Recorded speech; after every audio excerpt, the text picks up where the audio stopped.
It's April 24th, 2024. I am Natural Pearl, and it's time to get in the weeds. Jeremy Lambert is here. The professional Jeremy Lambert. The professional Jeremy Lambert. You know why I say that, Jeremy, is because you, above all else, above all other people, there's maybe one or two others in the sphere that I can very emphatically say are the most professional writers out there in this professional wrestling world of professionalism. What does this even mean? I have been instructed to let people know that we in the wrestling media side of things are not professional enough. Oh. Because we don't know everything and we don't talk about everything. And because we don't dig enough, we are not professionals. But you, I know for a fact, very professional. I don't want to be professional. I want to watch hockey, and I want people to not annoy me when I'm watching hockey. That's it. I don't want emails from people trying to be like, can you do this? When? How about this time? Huh? This time? What do you mean? No, right now. Wait, when?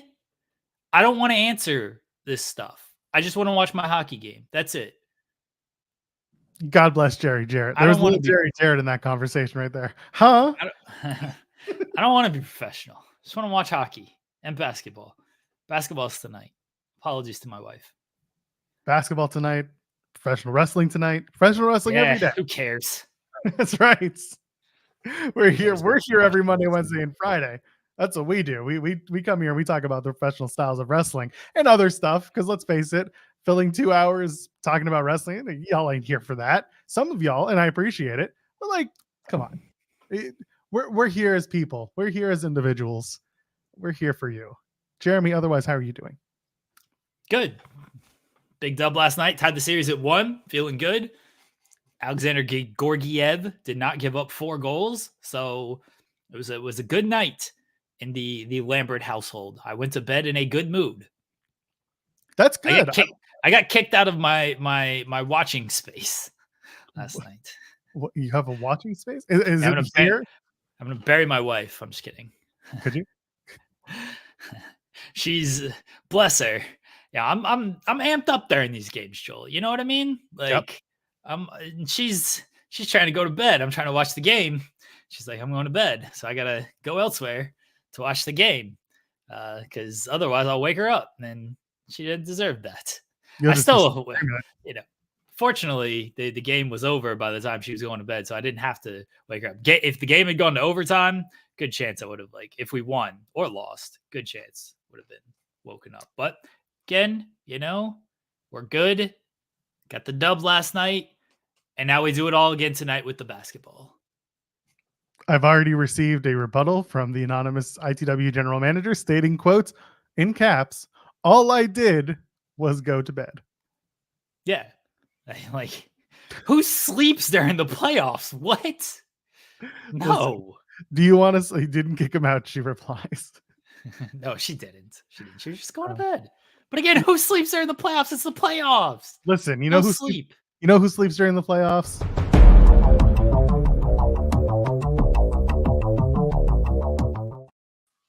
Z360 is here. Andrew's there. Let's go Rangers. Let's go Rangers. Yes. Nice eyebrows. Oh, thank you, Jeremy. So nice. How you doing, buddy? So sweet. Good. How are you? It's so blue in here. What's going on? Well, I'm blue abadi. Don't do that. Yeah, well, I'm being poisoned by the radiation coming off of the ECW sign. Good. That's par for the course in ECW. That's what you're. That's par for the course. Yeah. I feel drugged. I don't know what's happening. What's going on, guys? I haven't called in a while. I've had a very eventful couple weeks. Joel, I'm very sorry about. I saw, obviously we were talking. I don't want to say anything publicly. Very sorry to hear about your situation. I appreciate it. Thank you. Yeah, but you were missed last week by everybody. I missed being here. I really did.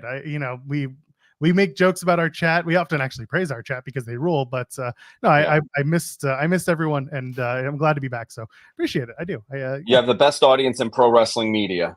Fightful has the best audience. Just amazing people. Yeah. Not only that, we are very professional with them, so everything works out. I'm very unprofessional with mine.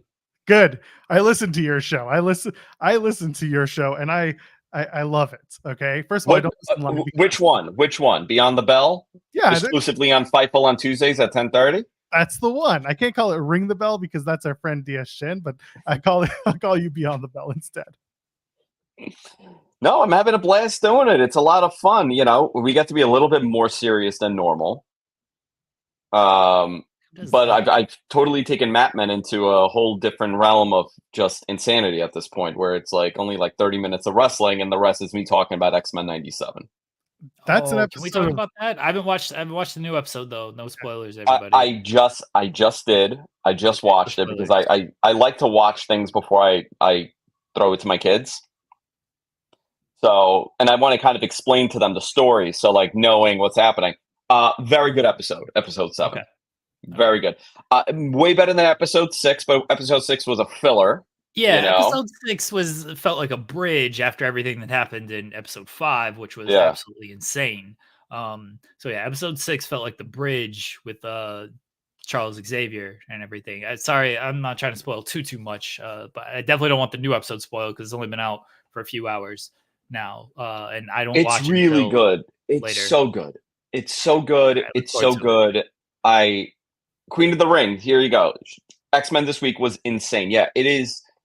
I'm shocked that they were able to create a show that captures exactly what I want and what everybody wanted from this. Like I don't know anybody that dislikes it, which is very telling. I haven't seen anybody say anything bad about it. I've said this before. They really go outside the box to me anyway. Like if you only, I'm not big into the comics and everything. Like I kind of only know, I watched the cartoon, I watched the show as a kid. But if you only know like the show through like the movie universe, like this is so much different and so much more creative and outside the box than like the movie universe. It's really, really good. So yeah, I look forward to watching the new episode. See, I'm a big comic. Look at all my I got a lot of my comics up there. Oh wow. I'm a big comic nerd, and I never have an avenue to talk about it because I stopped collecting like in the 2000s. It got whack. I wasn't into it. I was into cars and girls. So I stopped collecting. And the last couple of years I started buying more for my kids, and I'm reading. I'm like, man, these stories are so good. The X-Men is my favorite one. It's such a great story. It's the civil rights movement. It's oppression. It's a fantastic telling. In a Marvel way, you know. Joel, you got to get into X-Men. Are you not watching it? What's it like having time to do these things? I do it while I'm doing 10 other things. This is an ongoing conversation that I have with my wife. She can passively watch TV while doing other things because of how I learned and because I went to school for this stuff. I am an active television watcher. I need to be focused on what I'm watching. Otherwise, I don't appreciate it because I see television as an art more than anything. So you know what? You're right.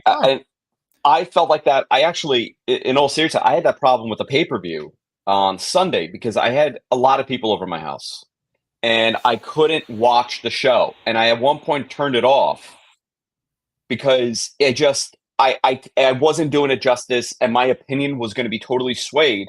I had to stop the Danielson match 4 or 5 times. I tried to watch it and I couldn't watch it on all Sunday night. I couldn't watch it. Monday morning I couldn't watch it. I had to watch it in like secret alone so I could get a good idea of what the match was like. It was the most difficult pay-per-view I've ever had to watch. Not because it wasn't good. It was remarkable. It was a great show. First time it happened, I had no time. You like sit in space. Like away from everyone on your I went in my attic. I'm not even kidding. I was in my attic. That's amazing. One of the kids come up to and I said, no, I'm watching this now. No, Danielson is wrestling. Yeah, exactly. Can I watch too? No, you'll get it all mucked up. There was matches you could take a break during. Easily, match. Yes. Yeah. A match. First 15 minutes of the Danielson match, you probably could have went taken a shower, come right back to it. It's fine. Yeah. Oh, no. good.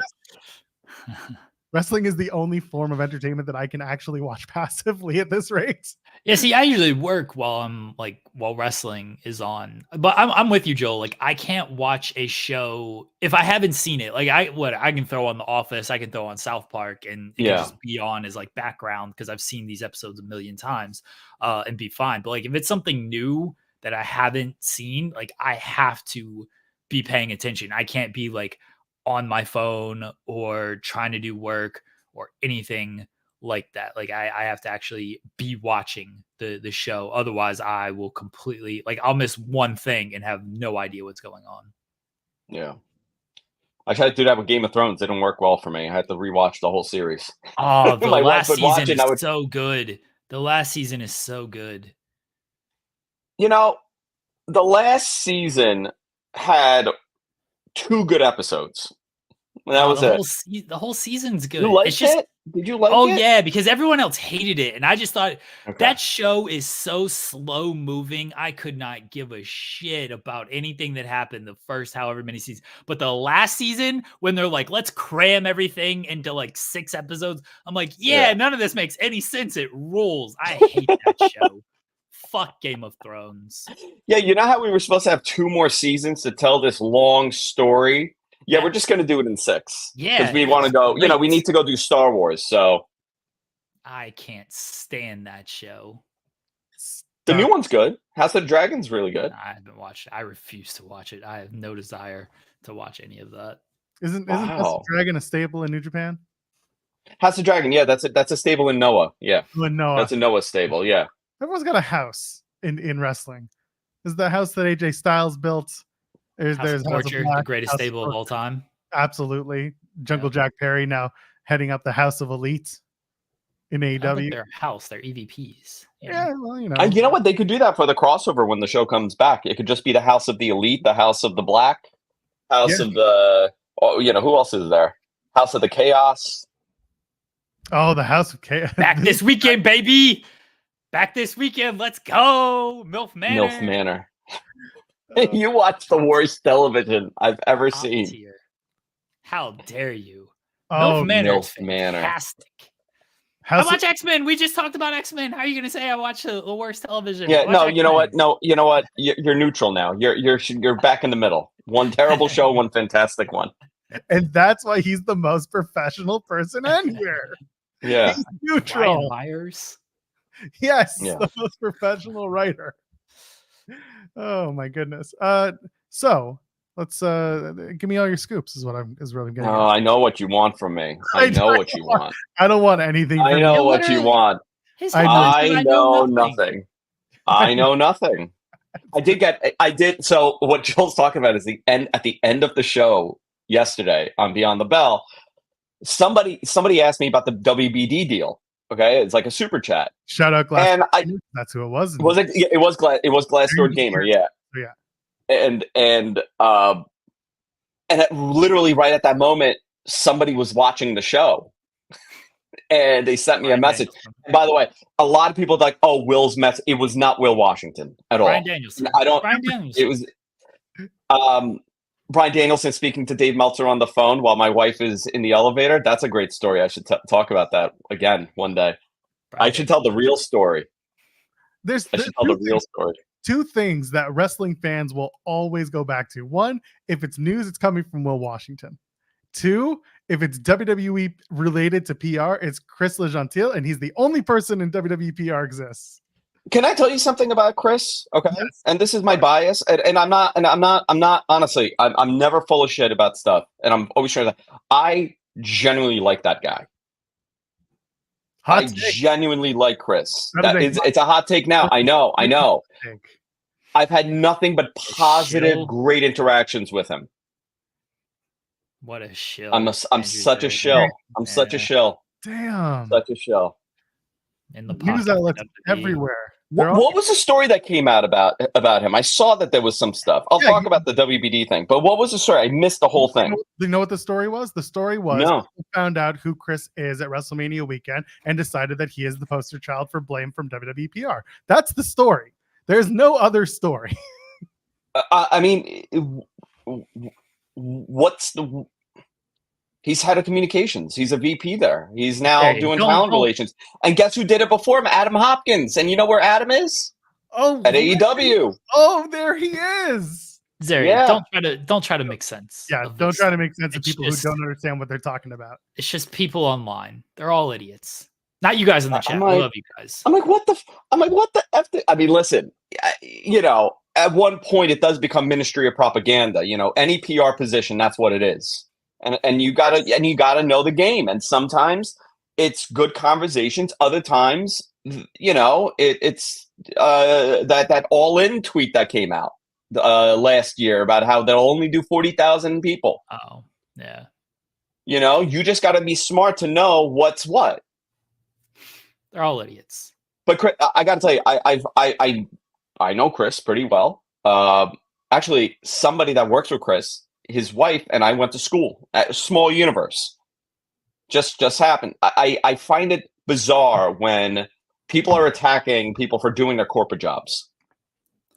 Well, you don't understand. They're not fans. They're not fans if they're doing their job. They're not fans if they're not doing their job. Yeah. What's I the don't know. It's so weird. WD-40 story? The WD-40 story is that it works on everything. That's my father's cure me all. Got a cold? WD-40. Go. Just spray it on anything. Look at Got that. a rash? That's a scoop. WD-40. For the Isn't that longest Robitussin? time, You got to Robitussin also. It's Yeah. a Robitussin. Yeah, rub some Robitussin. because Tessin. I'll never the smell of WD-40 is etched in my brain. That's what we were talking about on the show. No, I got a question about WBD and AEW, and at that very moment, I got a nice little tidbit that I cannot talk about, and I made it very clear that I got it, and I showed it to Rich, and I was like, Rich, isn't this interesting? Put it in our group chat with a donut. I emoji. need to double confirm it. I need to double confirm it, but I think progress has been made. You need to double confirm it in our group chat. Wait a minute. Are you trying? No, to I'll tell you. confirm- Are you trying to confirm that AEW programming is going to air on Progress on Demand moving forward? That is what's happening. Yeah. Oh, I That is knew it. what's happening. Progress buys AEW. It's a big deal. Yeah, Bushiroad fight. Does AEW. Progress No, have I $2 thought- billion? Does We had a good conversation yesterday about this, about how, and on We're Live Pal 2, we were talking about, I mean, Tony's battling such a perception battle right now, and announcing that deal, and this is me, again, I'm not reporting anything, this is me saying, if you have the opportunity to announce that the deal is done at upfronts in 2-3 weeks, whatever it is, what is it, May 15th? That's the day to do it. So my point was the soonest, like if you want to know what soon is, the soonest I would imagine is at upfronts. I would say they would 100% know what's going on and have announced it by All In. That's my assumption, like between All In and upfronts. But I would say if you have that opportunity now, you take it at upfronts. That's the biggest moment you could do it. Is CM Punk going to be at the upfronts for AEW? CM Punk is joining Progress. Oh, Oh, that makes it. That Good makes on a him. lot of sense. Yeah. Yeah. Are Yeah, they that's doing what they do the- in the Jungle Boy match. oh. Back where it all started in England. I like it. Back where it all started. But they're not going to send him a limo this time. They won't send him an Uber again. You know, I have to tell you, he has to be really pissed off at that. And he was not letting it on. He's like, yeah, I took the tube. It was fine. I'm like, no, it's not. They forgot What do you mean about he's not you. letting it on? He passively, aggressively, just like Yeah, but he's like, said all it's this fine, it's stuff. fine, it's fine, it's fine. Yeah. And then he punches Jungle Boy. Yeah. or whatever the hell he did. Who knows? Handed the fan the phone. Is like, take this picture and tweet it, okay? Yeah. this is where I insert the read for BetterHelp. Not that I even like BetterHelp, but if anyone needs therapy, this is the This is it. moment.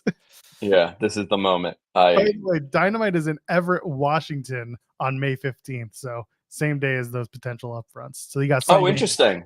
Yeah, so you got something to It announce. is, okay, so you know what? That's a great day to announce it. Brian Daniels. If I'm saying again, but I am again my own opinion, right? Based on bits and pieces, I would be shocked if they're not staying. I would be really shocked. It would be. Did I say I would be shocked? I still think the NBA deal is gonna play some type of part in this. I think they're staying too. by the way. And Do you think positive or negative? Do you think it plays a positive or negative impact? I mean, it depends on how much they're going to pay for NBA, because whatever they pay for NBA, it's probably going to mean less for AEW. If they don't pay for NBA, maybe AEW gets a little bit more out of that. I think it's. Do you know what the number is offhand on what AEW is getting currently? I don't have it offhand. I don't think anybody has the proper number. Yeah, I think there's been a lot of speculation around what it is. Like 75 million is a speculative high number, right? Oh, the speculative high number is like $1 billion. That was no. Currently. Well, listen, $1 billion. I think 250 million a year is a little bit on the high end. I would say that's the high end of somewhat realistic, and that's $1 billion right there over 5 years. You could do an over $1 billion deal, but is 150 million the right number? Is that a bad number? I think this is why Sobel kind of nails it here. Kind of sounds like the conversation is about whether or not there's extension, but what features it entails. Yeah, to me, it always feels like they were going to stay at WBD, but what comes along with that? Does obviously Dynamite, I would assume does Collision stay on Saturdays? Does Rampage move to Saturdays? I mean, that's seen good success doing the 3-hour block on Saturday compared to putting Rampage, a taped show, on Friday. Where does the pay-per-views go as far as streaming? Do they stay on pay-per-view, YouTube, whatever it might be? Yeah. Or how do they do pay-per-views? How do they do pay-per-views if they go to Max, right? That's the big question. Max. Does the archive go on Max? Tony's talking very highly about the archive, and like we think we're going to be on a streaming service in 2025. ROH, is this included at all, or is it just remain on Honor Club? It does feel like it's staying with Warner Brothers, but what pieces are moved around and what's included where as part of the deal? It feels like that's what they're more working out than, hey, we're staying here. So I will say that I do know that WBD had offered a piece of their deal, okay, like months ago, but Tony wanted a full package. I was told that multiple people, and rightfully so. You want it to be a complete thing because let's say you don't land the streaming part or you don't land the TV part, then what the hell happens? You signed a contract for one thing, but now you got to search for another. It just adds to chaos. I think for Tony, it's going to be like you said, archives, which I would expect to go on Max. Live simulcasting, which I'm anticipating that happens as well, where TNT, you're airing Dynamite and it's also on Max. You're airing Collision, it's also on Max. You're airing Rampage, you put it on Max. They do this for the NBA, by the way.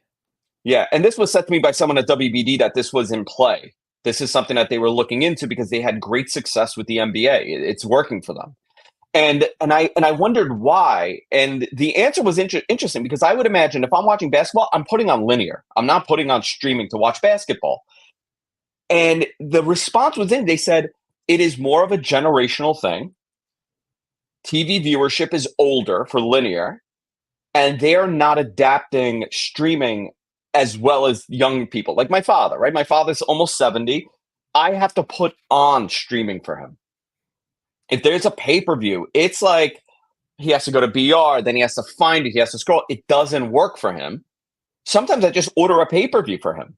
Like if I know that there's a pay-per-view, I'll order the payper-view. I'll pay for over the air because he knows how to put on a channel. I think they're able to maximize a little bit here. It's only going to help their numbers. They're going to say, well, 1.2 million people watched Dynamite last night, which it could be a real number. You could have 900,000 people watch or 800,000 people watch on linear and another 120 watch on streaming. Very possible. And they're going to be able to gimmick those numbers. The other thing I'm anticipating also to happen with TV is that the live number is not going to be as relevant as the full 24-hour number. That's shifting. And then it's eventually going to go to DVR plus 3. Because they're realizing nobody's watching live. Everybody's very busy. Even if they are watching, they're not watching. all these play in effect. But the big question I have is the pay-per-view, like you mentioned, because Max does not have pay-per-view capabilities currently.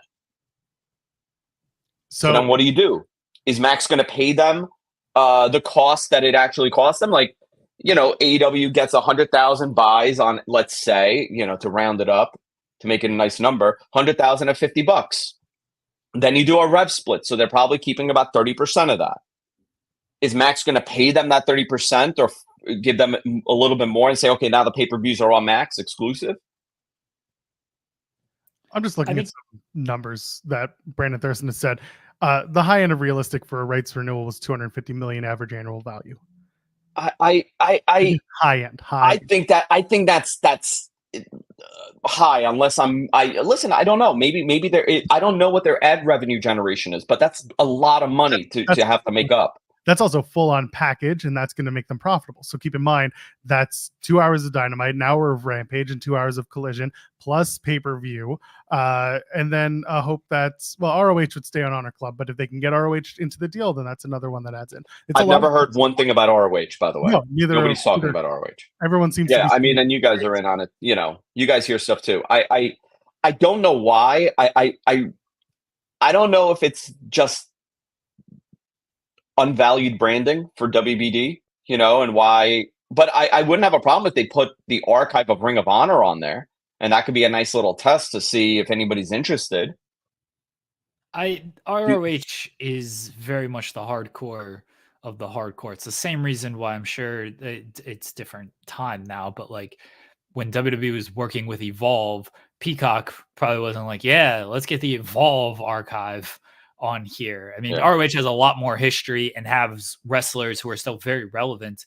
No, but I get what you mean. But I mean, this is why, when they bought ROH, it's now 2 years ago at this point, and they tried to get the deal. Oh, we got to put the title on Chris Jericho because he's going to sell it. And nothing came of that. And it's like, well, we're just going to put the shows on Honor Club. And let's be honest, it's not like they've boosted this into meaning a whole lot either. They try to put the titles on television, but all their champions lose. Hey, watch Kyle Fletcher, the ROH TV champion, tonight against Swerve Strickland. I thought the concept would have evolved for Ring of Honor, where it becomes a developmental more than anything else, where you're able to lock these guys in at a lower developmental salary. And they had that studio in Orlando. They were doing those tapings. Have it there. Have it in front of a live audience there. Zhuzh it up a little bit, and that becomes your ROH TV. You do 4 weeks in one shot. Yeah, Tony said the production on that actually cost more than, everybody just travels now and they tape it with Collision. So I assume that is the case. Otherwise, I think a lot of people are wondering why it didn't do that, and that seems to. But then I don't know what the purpose is. I don't know what the purpose of Ring of Honor is then. The purpose is Tony wanted to save it from WWE. Yeah. And make CM Punk cry. Yeah. Which he did successfully. Which he did. And I think that's great. But it's interesting. I wonder what would have happened. Do you remember Ring of Honor? WWE wanted that footage in like 2016-17. Remember that? Yeah, because they were signing all of their talent. Yeah. Yeah. And that was the reason why. I'm just thinking to myself, the CM Punk thing made him cry tears of joy in May, and then made him cry tears of rage. September. Tears of Rage. That should be the name of that. That it's not that Scrum had its own pay-per-view name. Tears of Rage. I finally cracked the code. There was Brawl Out. Now we have Tears of Rage. Yeah. Unbelievable. Unbelievable. Who needs Wrestle Dream when you can call it Tears of Rage? Yeah, Tears of Rage. So I don't know. I'm imagining things are. I mean, I also here's the other thing. Part of this deal, I anticipate there's going to be X amount of non-wrestling AEW content. Yeah, they've talked about that and tried to do that in the past. I mean, there was the AEW All Access show. There was Roads to the Top, which obviously you're not doing now. Well, there's another one. There's another one being announced in May. The Wrestle. What? RJ and Renee. Oh, okay. Adventures. Yeah. It's not the name of the show. I just don't know what else to call it. It's Oh, RJ, yeah. RJ and Renee. RJ makes Renee wait 30 minutes for an interview. I'm very curious about this project. I mean, I'm sure it's I'm going to very be fun and incredibly silly and stupid in the best way possible. Like I have full expectation of this being a very fun adventure.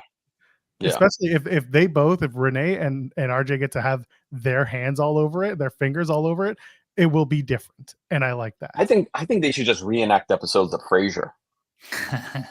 The new one or the first run? No, the first one, of course. Making sure. Who plays the dog? Oh God, who plays the dog? Danhausen. Woof woof. Woof woof. Yeah. Woof woof. Tony could be the dad. Just an old man in a chair. Just as an old man in a chair. Yeah. Now I want a Curb Your Enthusiasm redo, but I want Tony to do Larry David. Well, I did a Married with Children redo where Danhausen was Kelly. What? Yeah, I did that a couple weeks ago. This is worse than the time I tried to recast the entire Pulp Fiction lineup, but with Seinfeld characters. Oh God, Jerry. Do you know what they call a quarter pounder with cheese in France? A quarter pounder with cheese. Why is it a quarter?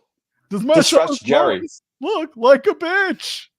Somebody, are you trying to find like one? I love Distressed Jerry so much when he would do his distressed Upper East Side sounds. That's an actual sound on the Upper East Side. I'm not even kidding. I believe it. Yeah. I hear that all the time. Sidewalk. That's all you hear on the Upper East Side. Just constant distress and panic. Oh, we're all doomed. I've never seen a single episode of Seinfeld, so I can't add to this conversation. Wow. Yeah, that's upsetting. Yeah, you're gonna have to make sure this is better. No that's desire upsetting. to watch Seinfeld. 100% confirmed the Upper East Side. Yep. I one of my most enraging places to go is the Upper East Side. I'll tell this story, and then it'll definitely change your opinion of me a little bit into disliking me, but I'll tell it. I was giving my assistant a raise. Okay, so I took her out to Hillstone. It's like a nice little restaurant, and they have a nice bar. And I went to the bar, and I was going to give her, I was going to sit at the bar and give her a raise. And these two women, these Upper East Side women, tapped me on my shoulder and told me to stop talking because they're in the middle of a conversation. This is during a busy lunch service. I proceeded to you could see the smoke coming out of my ears, and I started screaming at them. And the hostess found the bar seat open, so put us like far away from them. And I got up as soon as the seat opened, and I said, "We're going to go sit right next to them." And I proceeded to curse at them for the entirety of their lunch. And I threw money at them. And I was saying, "I'm going to pay your bill so you get the F out of here." And I just kept berating these women for 15, 20 minutes. They had no idea what to do. And then I gave my employee a raise. And this was the second day that I met her. I came in, I inherited her as my assistant. And then I took her out to give her a raise. And I proceeded to scream at these old women for about 20, 30 minutes. And then I gave her a raise. Oh, Serena and I was very vulgar. Serena and Blair talked so much shit about you on the way back to their place. Oh, XOXO, Gossip Girl. Little did they know, I was Lonely Boy, and I was writing all those tales about them. Goodbye, everybody. Bye, Zarian. Andrew Zarian. What are we doing? This is why if I ever have like any type of like troubles, I just go to Zarian. I'm like, hey, can a horse head end up here? You'd be surprised that the answer is frequently absolutely yes. Yeah. We're 35 almost minutes in, and I haven't told you yet to leave a thumbs up on the video. If you haven't already, what the hell are you doing? You just got the best 35 minutes of your life ever. Point to the sign season is over, but the fireworks are still going. So you go ahead, leave a thumbs up, and subscribe to us here at Fightful Overbooked. This is the kind of content that you get from us. I'm sorry, or you're welcome. And you can donate a super chat, any get your question or statement right on the air. We already have a couple that we're going to get to as we shift into more conversation about who knows what. Well, let's we got to write about it, so we should address Vince McMahon Yes. and responding to the lawsuit and wanting it to be a private, arbitrary matter. I don't know much about the courts and how they all sort of work, but in reading all of this, and you can correct me if I'm wrong here, Joel, what I'm gathering is I'm the denial stuff. Obviously, he was going to deny everything and try to spin it into his own little narrative. I'm trying to stick to what they're actually trying to do here, which is claiming that she broke the NDA first, and then that's why he stopped payment. And then she being Janelle Grant, responded with the lawsuit. But because Janelle broke the NDA first, it said in the NDA, it should be handled in an arbitrary matter, not in a court. That's what I gathered from yesterday's thing. Yes. It seems like a very technicality, which law, and this is the way they're gonna go about it, and I guess we'll see what happens with that. But it's clear he wants to just try to handle this privately, arbitrary matter. I'll offer you this much. What's your counter? Okay, what's the court gonna rule here, instead of playing out in an actual court system, in an actual law. And the response from Ann Callis, who was Janelle Grant's attorney, was essentially, no, we're still moving forward, and arbitration is not something we are seeking. So right, obviously they're not seeking that, but if it's ruled that right. okay, yes, Vince and his team has a point, yes. then that's how it's going to go. It's good that they're not seeking that. It's not something they're looking to settle. They're looking to handle with arbitration. But Vince's side is arguing this is how it should be settled. And again, courts, the way they go, technicalities and stuff, like it feels like he's got a shot, unfortunately. We're going to find out soon enough. There's been enough people commenting on it in terms of the Twitter universe trying to make heads or tails from a legal standpoint. Some people make, some people actually have a background in law. I'm not trying to diminish wrestling Twitter. There are people who are smart out there who are going to comment on it. But in terms of us, we're here to keep you abreast of the situation, not give you our opinions of what can and will happen, because we are not a law podcast. However, we can tell you that that's what the update is, because this is something that we have been promising we will do, is that anytime there is an update, a major update on this case, we will discuss it, because it's not going away. Okay. And why Syllable says it is like, if it's still a federal matter, that obviously is separate from yes the Janelle Grant lawsuit, so it still could play out publicly if it's a federal case. But Vince's side is basically arguing, hey, let's make this an arbitration and not a actual go to court. Yeah, exactly. I don't know if you have anything to add onto that. John Pollock and Brandon Thurston both been reporting from that. So post wrestling, we always shout them out because they have done the legwork here, and we get to do the update because here we are in video form. I'm sure they're going to do the same today on their show.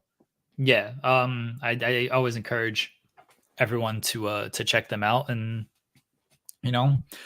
we'll see what happens, how this plays out. But yeah, I just wanted to update people because that happened yesterday, kind of a big deal, and we'll see how this thing continues to proceed. And I'm going to encourage you, if you are listening to our voices on any platform, we are live on Twitter, we're live on Twitch, we're live on YouTube, or maybe you're listening to us in audio form, please go out of your way to listen to the post wrestling reporting that has been done so far on the matter.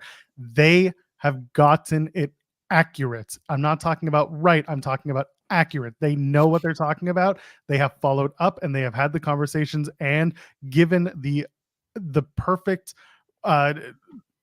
what's the word I'm thinking of? They've explained it and laid it out in a very simple terms that anyone can understand, instead of some people who are trying to make heads or tails of something that they might not understand. Again, go check out Post Wrestling for that, because there's a lot of misinformation out there, especially on the Twitter world. Go get it from the source. Get it from Post, please, please, please. Yes. Are we ready to move on? Sure.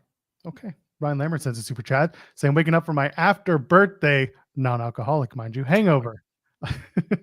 Yes, the big drinkers you and I are, Jeremy. Popping in to give you all the usual love and snazziness. Now time for much needed coffee. Enjoy the coffee. Enjoy the birthday. Well, belated birthday, Ryan. I hope it was fantastic. I know you're coming to Toronto. I think you said you're coming for Money in the Bank, Ryan. If you are, please let's try to actually meet up this time. Okay. Punch Joel in the face. I'll be with Kate. Punch Kate in the face. Can we do that? No, that's we can't punch women in the face, Joel. Don't advocate for that. I'm not advocating for anything. I got a good one over on Kate last night, though. Speaking of awfulness on Twitter, her and Corey Brennan were going at it over their silly little thing that they do. And what was the comment that I made? Now I got to go back and actually get it. What was the comment? Yeah. Okay, so Corey said something along the lines of, Kate calls me a coward, tries to bury me. Kate says it's not my fault. British people like you can't counter my game. And then I said, yeah, but the only counter you know is a kitchen counter. And Kate was very impressed with that. Wow. Misogyny. Great. Joel is advocating for misogyny and DV. Let's not do that. Nope. But in the point I'm trying to make, wow, the latter one, you went a little too far on that. Kate and I have a wonderful relationship. Please don't misinterpret the things. No, please don't. It's all jokes. Yes. It's all jokes.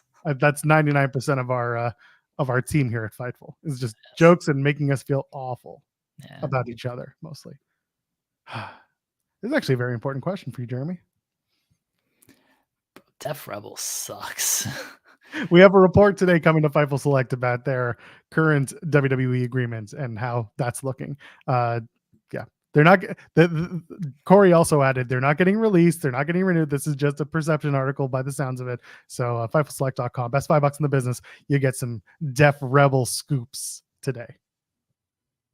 That's unfortunate. Well, listen, it wouldn't be unfortunate if the Swifties started making the music for the wrestlers, huh? I mean, it'd be a lot better if she did it. Yeah, I guess so. Anyway, speaking of the Irish, Becky Lynch is the WWE Women's World Champion because Corey is Irish. Last I checked. Oh, we were talking about Corey and the Def Rebel thing. I know that Taylor's not Irish, but like she's honorary citizen of the world, so she's Irish too, I guess. Okay. Anyway, Becky's a new WWE Women's World Champion. Won the Battle Royal, and people have a lot of feelings about that. Let's start with Jana. Do they? Yeah, okay. Let's start with Jana. Sending us a super chat earlier before the show started saying, bigger picture is Liv always coming second to Becky, eliminated her at the Royal Rumble, Elimination Chamber, and Monday. Becky won so Liv can beat her and build up credibility. Pinning a 7-time champion Becky to win the title is better than winning a last-minute Battle Royal. Jeremy Lambert, the Liv Morgan fans are in their feels Tuesday morning and Wednesday as well. Liv Morgan didn't win. A lot of people wanted her to win. Some people wanted Nia Jax to win. A lot of people wanted Chelsea Green to win, myself included, because I love the chaos. Also, there was a bit of a story that could have been short-term there. Instead, Becky wins. People have their feelings. What was your general consensus coming out of Monday night? I know what you're going to say, so let's go. Do you know what I'm going to say? It's going to be chaotic, so let's go. That's not really chaotic. It's factual. If Liv Morgan wanted to win, she should have pulled Becky over the top rope and not between the ropes to do all their big apron battle. Because even if Becky had fallen to the ground, she would not have been eliminated because she was pulled through the middle rope. So I don't think Liv Morgan tried hard enough. That is my take on this. If she wanted to win, she should have been a little bit smarter and tried a little bit harder. And had a 6'4" Impala and a rabbit and a hat and a cat. Good song. Yeah, it's a great song. Yeah, you know what? This is This was fine. This is I think Jana has the exact right take, and that is the moment will be bigger when you beat a better champion or a bigger champion and a bigger name. We're not going to sit here and be like, Becky has buried everyone in the division. No, WrestleMania just happened. She certainly didn't win that match. They were building Rhea seemingly to that moment with Liv. It's entirely possible there was a story being told there. Now we have a pivot. Does Liv win it between now and Rhea's return? That's the big question. Because this is an interesting wrinkle to me in the Liv Morgan and Rhea Ripley story, because Rhea obviously is out. We saw the face-to-face with Dominic, and it feels like Dominic and Liv might be on a collision course of their own, if you know what I'm saying, huh? That's okay. No, okay. But anyway, we'll see where the World Women's Championship story goes. You've got a pay-per-view in France in about a week. You gotta pick a challenger for that. I don't think it's going to be Liv. Who's Becky's first big challenger? Is it Maxine Dupree? Nia Jax, I assume. Because she came in third, I could see them running that back. Again, I mentioned this a million times. These PLEs that are running internationally in Europe, they're not big shows. They are fun shows, but they are not big shows like people want them to be. By the way, Clash at the Castle combo tickets, about $500. Is that all? Yeah, for 2 nights, for cheap seats. Oh, I don't know if that's good or bad. Like, it seems like a lot. It's a lot. It's a lot. No. Yeah. I listen. Whenever I check these ticket prices, yeah, I don't think a combo should be $250 for 2 nights of wrestling. Yeah, fair. It's too much. I'm not paying for it, so well, neither am I. I'm not going. You don't want to go? You don't want to go to France? Not really, no. That's like Clash of the Castle's not in France. It's in Scotland, right? No, I mean Backlash is coming out. That's also. I know we're talking about the Clash of the Castle ticket prices, but if we're going to Lyon, France, it's similar pricing. They just don't have the SmackDown before. AEW just put out a press release. I don't know what it is. Did they? Forbidden Door tickets go on sale this Thursday. Get excited. UBS Arena, the return of Maxwell Jacob New Japan Friedman. Just letting everybody know, I'm a shilling for AEW, that AEW Forbidden Door tickets go on sale this Thursday. $500 for the cheapest ticket. I don't know. No. I don't know. Okay. I'll put that out there. No, they don't. You gotta find that yourself. Yeah, He almost had me there. Oh man. But yeah, so yes, the Liv story to me feels like it's going to be a much more longer play, because you know what, Stephanie Hypes. Okay, if you don't know Stephanie, she's like Becky Lynch fan of all fans, biggest fan, love her to death. Now she mentioned, what does a tour have, Jeremy Lambert? What do you do on a tour? Stops. That's right. A tour has multiple stops. And that's what we're doing. Liv Morgan's Revenge Tour has multiple stops. The Revenge Tour doesn't just do one stop to take care of all the business and then that's it. Yeah, you got to take multiple chapters, multiple stops on the Revenge Tour. Drugs, promotion, alcohol. You got a lot of things to get revenge on. But no, the idea here is that the Liv Morgan Revenge Tour is a longer term story, which as long as it's being played out that way, I prefer it that way. And Dominic being involved potentially in this story, maybe even siding with Liv down the road, love it. We need that. What do you think? So are we saying let it play out, Joel? Yes. Joel Pearl, Jeremy Lambert, Brian Gewirtz, we're all saying let it play out. I didn't mind Becky winning. We said it on the show. We figured it would be Becky or Liv. That's who we thought would win. Assuming it pays off with a Liv Morgan victory, I am not mad about it. But I'm the wrong person on this, because everyone knows, like, I don't get attached to the wins and the losses and who they put the title on. It doesn't affect me at all. Liv was really upset that she lost. Good. She should be upset that she lost. Assuming she gets the belt at some point, maybe SummerSlam. I don't know when Rhea is going to be back. Maybe Liv wins the title at SummerSlam, and then this is my brutality. Here comes Rhea to step to her. Are people going to be mad if that's what happens? I feel like people will probably be pretty excited for that. So, we'll see what happens. I imagine it ends with Liv eventually getting the title from Becky. Might just take a while.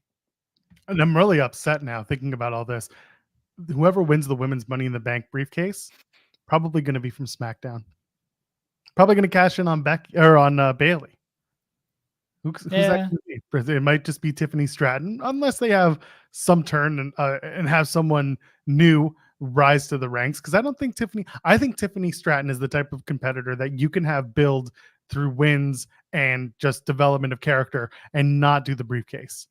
There's got to be somebody else on the SmackDown roster that would be elevated by a briefcase win, or at least the unexpected win that would come with the Money in the Bank. Do you think that they actually do like a long-term Money in the Bank for the women? Because they haven't yet. Yeah, most of the time it's like, hey, we're gonna cash this thing in like a week later. They don't really do a female holding it very long, especially compared to to the men. Like the men, that was the whole thing with Damian Priest this year. It's like, oh, is he gonna be the first person to hold it for like the entire year? Like the women, it's like same time, they're like same day sometimes. A week later, a month later. Maybe this is the year they finally do like the women's holds that thing until Mania. Like actually like put some time into it. Io held it for 35 days. That's the longest, I think, since Carmella. Which is wild. Yeah, Carmella was the last time who held it for a very long time. Yes. Yeah. And that was, years ago. So I think that was the first time they ran it. She won it twice and then held on to it for a while. Yeah. Everyone else is in the hours or like 3 days type of territory. Yeah. So they have the opportunity to finally tell a longer term story. You can have Liv win the Money in the Bank and hold that over people's head for a long time until she cashes in. I know Liv has won before, but it'd be a different story if they tried that with her. We'll see. We got a little bit of time till Money in the Bank. I think that Liv beats Becky at Money in the Bank. I think some of it depends on when Rhea is going to be back. Because I think potentially the story is the night Liv wins it is the night Rhea returns and then immediately steps to her. And then you have that challenge set up right then. And then Liv has her first challenger. The story's already there with the injury. That's my guess on things. Going back to Becky real quickly. The draft is this Friday. So the draft is very first. Going back to Becky, I said it on Mondays. Like they like to draft their champions quickly. And that's why I thought Becky was going to make the most sense, because Becky is a high draft pick. This is no knock on Nia. This isn't even a knock on Liv. They haven't put as much effort to them over the past few months. Liv returned at Rumble, finished second, didn't really do a whole lot. Wasn't on the Mania card, wasn't really doing anything until the feud with Rhea. They had her play spoiler as much as they could without being Nia Jax on the build to Mania. She didn't have a Mania match, you're right, but at least they had her do Raw matches that were higher profile and the Elimination Chamber stuff. So like they made Liv matter, but they still made her a background character. Yeah, she lost to Becky on the way to WrestleMania. That's what happened, right? Like she didn't have like that's why I said like Jade Cargill or Naomi might show up in this battle royal and win, because they've actually put some effort into them going into WrestleMania. I was looking at people who are on Mania who they would be like, that's somebody you take within your top 2 picks, because they love drafting the champions as the top 2 pick. And that's why Becky always made sense to me. I would prefer, just because so many of these champions are fresh, almost all of them are fresh except for what, the US champion? Who is the US Yeah, champion? Logan Paul has held the title the longest. He's the longest reigning champion in WWE. So because we have this now, I wouldn't hate it if all the general managers agree, quote unquote, that all current champions are frozen to their brands. So Becky is on Raw.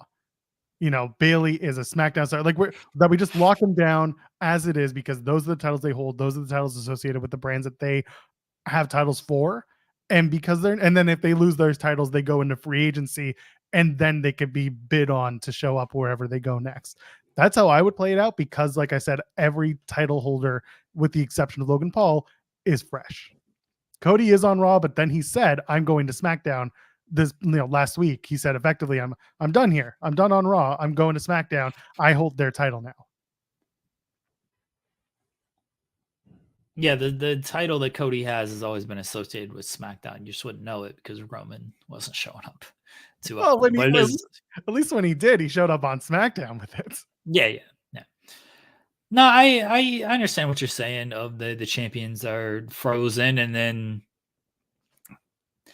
see if they lose the title, then you mentioned the bidding war possibility. I'm not mad at that. I've always said they should do more stuff like that. And they've done a halfway decent job with like Jade and Braun Breaker of like, oh, we're gonna make our pitches and to try to get them to sign with our brand type of thing. And then of course it becomes all moot. It's like, cool, you signed Jade Cargill. Hey, the draft is in 3 weeks. You can just lose her for nothing. I wish they would maybe make a sticking point of like, nope, she's just automatically on this brand. We did all this work. We're not just gonna lose her in the draft. Like, that'd be cool. Was like protection.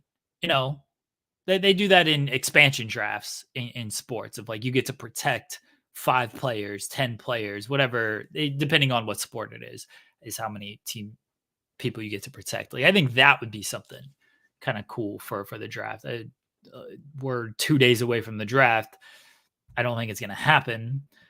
They haven't announced their stupid little, they do, here's who available on night 1, here's who available on night 2 type of thing.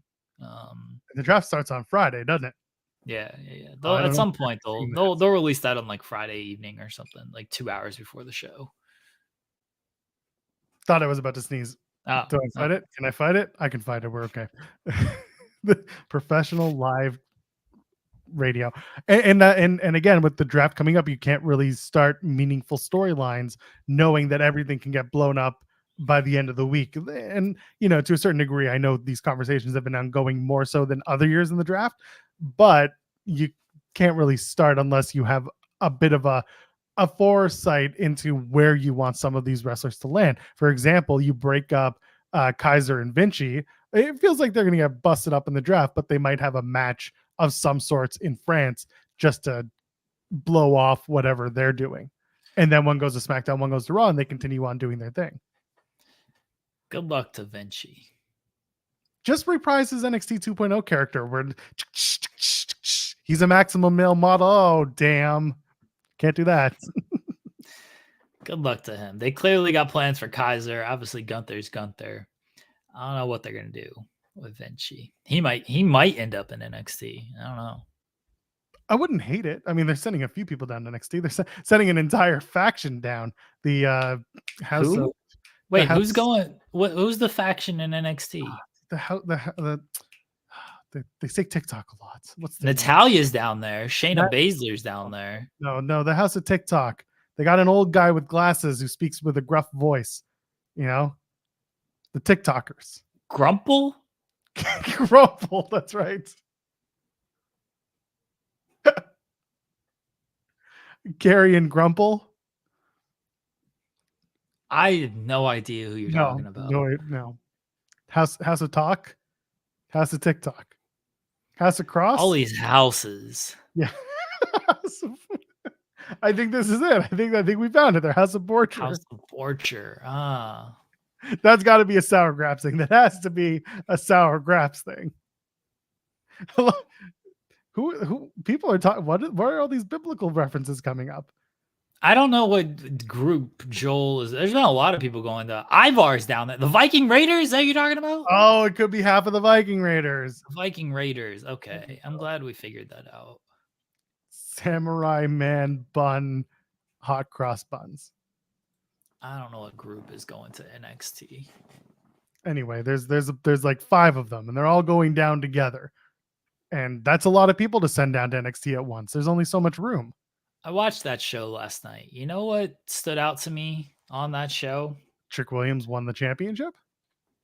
Natalya didn't say bitch. Well, And I was so disappointed. There's a reason for that. You see, with NXT making their soon-to-be move down to the CW being a famously very family-friendly product, Natalya wanted to be respectful to their soon-to-be new overlords. Unlike other companies that decide, well, new deal, bust out the white stuff. Natty was like, no, I am going to be respectful and not say the B word. I don't like it. I watched that whole show just to hear Natalya say, I was like, I was so tuned in to that segment. I was like, come on, Natalya, call her a bitch. Call her a bitch. Come on, just one time, just call her a bitch. And she didn't do it. I was heartbroken. I was like, oh, Natalya, this is what I'm here for. You got to hit the high notes. You got to call her. She said ass. She's like, I'm going to kick your ass. But she didn't throw the bitch on there. Throw some bitch at the bitch. It's a bitch on the bitch? Yeah. I was trying to throw some D's on a bitch. I was told that you were genuinely upset and you're not just putting it on for the show. Yeah, no. I'm always genuine. What are you talking about? That is fair. That's true. People in the chat still talking about this book. Yeah, the wife is messaging. I don't know if she messaged you, but this segment, we get the 12 kids. Some of them are going to bed during this segment, and I'm like, I'm not saying goodnight to these children until Natalya says bitch. I was zoned in. This was my playoffs here. This is what I was here for. I was like, no, kids, yeah, go to bed. Yeah, whatever. Good night. Whatever. The kids go to sleep every single night, Natalya only says bitch maybe once a week. Once a week. And right. She didn't say it. I was so disappointed. Meanwhile, your 20 kids are just like, we can't go to bed until Jeremy says goodnight. So those kids have been awake it's 11 in the morning and those kids haven't slept. All because you needed Natty to say the magic word. I needed Natalya to say bitch. And she didn't say it. I was so heartbroken. You know what? Tell you what. Money in the Bank in Toronto. I will do my absolute best to make sure, because Natty does all of the junkets and I love her for it. If she's there, I will have her say it into the camera just for you to make up for this egregious lack of work. I assume that I don't know what I'll be doing for SummerSlam being in Cleveland. I want to do like a segment just with Natalya, just like she just comes in and just throws bitch at the end of it. That's it. You know what? I want to convince Howie Mandel to come to Toronto just for a week, and I'm gonna have Natty come on and do a very special game, bitch or no bitch, and we just show photos. This is good. Oh, different things. This. I don't know if I want to do wrestlers or animals or something, and then I show a female dog and I say, Natalya, bitch or no bitch. This is good. I like this segment. We got wheels on this thing. Can we? Probably. Can we get Natalya on this show to do this? I'll send her a DM. We follow each other on the internet. Really? Yeah, she followed me back after our interview. Oh, that was kind of her. Yeah, listen, she also follows like tens of thousands of people. Oh, okay. All right. Maybe it's. Yeah, okay. There have been certain fake news sites that were very happy. They're like, "Oh, Natty follows me out." I was like, "Natty follows everyone. She's like the John Cena of her vintage." Oh, all right. Well, Natalya rules, man. She does. She is someone that I have a mass amount of respect for. Giant bitch. Okay, hold on. So I know Ogun Truce is being a little bit, just having fun. I would love to go to the new dungeon that they've been working out of, because a lot of the talent that goes through there, they are learning from Natty and TJ. They are really most of them are stepping up their game and getting better as wrestlers. Do I want to see the Stu Hart dungeon for historical purposes? Yes. I think the Hart House is a historic land site in Calgary. But regardless, I would love to go down to Florida and see what TJ and Natty are doing.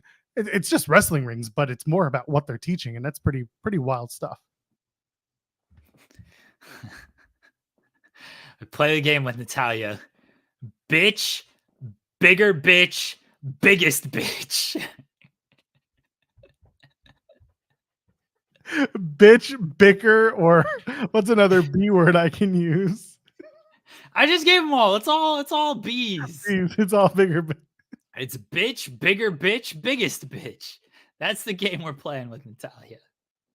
I'm going to spend so much of my time now recreating episodes of Don't Trust the Bee in Apartment 23 where Natty is the main character. Natty is the bee. Chris Mueller is saying that Natalya's cooler than most people know. She does great things for people without making it public. I don't have like a full-on Natalya story, but as people know, I write a lot of headlines. Sometimes wrestlers get mad at those headlines. I've always had good conversations centered around Natalya. If there was something written that maybe wasn't represented in the best way, or sometimes, bless Natalya, I think I can tell this story now. She like let it out that she was going to be part of Superstar Spectacle. She was like, "Oh yeah, going to India to be part of Superstar Spectacle." She wasn't supposed to say that. And so I wrote the article of like, Natalya says she's going to be part of this. And it was like, "Hey, we got to like take that down. She wasn't supposed to comment on that." And I was like, "Yeah, no problem. Not a big deal." But yeah, anytime that Natalya, she's always been a good sport about things, or if she felt that something was wrong, it's always been a very good conversation of, "Hey, can we do this instead of this?" Like, "Yeah, no problem. Just like appreciate it. Thank you." So Natalya has always been respectful with this kind of stuff in the very, very limited and not even direct contact I've had with her. And anytime it's been something like funny, like I think I've written some articles about her calling people a bitch, she's always popped for it. So bless Natalya. I legitimately wanted to some type of segment with her. She rules. We'll make it happen. Listen, she's at every media opportunity. She's there, and she's always a lot of fun. And she is a beacon of knowledge when it comes to this, and I really appreciate that. And also, she takes the criticism that she gets in stride, because I think she understands that like she's been around for a long time in WWE specifically. And like she's seen it all. She has experienced it all. She has longevity, and I think she understands what value she brings to the table when it comes to pro wrestling, and she's giving back in those ways and more. So I respect the hell out of her. I haven't had a negative experience with her ever in my life. So that's she just me. Still should have called Lola Vice a bitch last night. When she snaps Lola's arm next week on NXT, she should yell as she's going down, doing the armbar break, like the Penta, from Lucha Underground break. Just yell, "Bitch!" Like she's chopping down a tree, and the tree, instead of timber, she goes, "Bitch!" and she just snaps the arm. Or when Shayna showed up, "What are you doing here, bitch?" That's what we needed. Did you see the kick from Carmen Petrovich, though? I gotta say, Shayna Baszler, she sold that like $1 million. Oh yeah, Shayna, that's the MMA right there. She sold that with the wobbly legs and everything. It's like, oh yeah, Shayna's seen enough Mirko Krokop highlights to know how that one works. It's good stuff. This again, it was a very women's led episode of NXT, and I enjoyed it. It was a good episode. It was solid stuff. I can't believe though, Joel. Let's talk about it. Joel. What Sure. they did in the main event, and you know what I'm talking about. The way they copied TNA wrestling by having a winner in the main event. Can you believe someone won That's in the upsetting. main event? Not just anybody, a wrestler. A wrestler won in the main event, just like what happened at TNA Rebellion. I can't believe that. Can't believe it. Everybody's stealing everybody's something in wrestling. Nothing is sacred. Nothing is original. Everybody's just making it up as they go along. Wait, hold on, this is it. This is it. I need Brandy and Natty together, and just call them the bitch twins. Oh, I don't even want. I like what this is good, Drew. I like this. I want the mashup though. I need Brandy to be like, who the hell told you tonight was open mic night? And here comes Natalya, bitch. Oh, I'm gonna put that together. That's Get gonna that, be a name drop. get that Def Rebel money. Do the mashup. I'm gonna put this together. Kim Grace sent a super chat, by the way. My son and his saxophone are better than Def Rebel. Did you see, by the way, if you go on Sheamus's Twitter, before Raw or on Monday night, he posted, someone did a cover, a sax and vocal cover of his theme song. And it was really, really good stuff. A little weird because sax, but otherwise it was really good stuff. Go check that out. Sheamus wants to be the Burger King. Sheamus rules. Who should be King of the Ring on not the men's side? Let's go with men. The King of the Ring in the past has always been used as a vehicle to almost become, not always, but it's in recent years, it's become a vehicle for like almost a comedy figure, or at least a not serious character. In recent years, it's barely been used. Well, they stomped the crown out once, and then Zelina Vega, for some reason, adopted a British accent that sounded horrible. Yeah. Like, what are we doing? Yeah. Who should be the who should be the women's Queen of the Ring? The Natalya. him, bitch. Natalya. That's it. I'm all for it. Chelsea Green would actually be amazing at this. Yep. So yeah, this is where I'm like back and forth. It's like, do you make the character that you've had for the last little while basically be reinvented? Like it's Chelsea. Chelsea's gonna be that same character that we were just talking about, or do you take someone a little more serious and give them an edge? Do you do what King of the Ring used to be, which was like 1 year in '99, where the winner actually gets a title shot? I mean, Xavier got a title shot. He never lost. Never won either. Well, he's owed a rematch. Maxine is actually an interesting one being brought up in the chat, only because they did the prove them wrong thing. So she'll either go deep in the tournament or she'll win the whole thing. I think you got to do one like serious to elevate somebody. I see people saying Gunther, and then one be like, let's take on the role of the king or the queen and play that kind of character. Based on who's in the men's, it seems like that's going to be the one you're going to more elevate, because you got Gunther, Drew, Sheamus, Xavier. Like Drew, Sheamus, Gunther ain't going to be playing like a King Booker type role out here. The women's, I think Chelsea can obviously pull that off. But you know, if that's the direction they decide to go with it, maybe they decide to elevate both of them. But yeah, Chelsea Green winning that thing, she'll make that into something. And into again, a lot, really. Yeah, and that's the funny thing with Chelsea.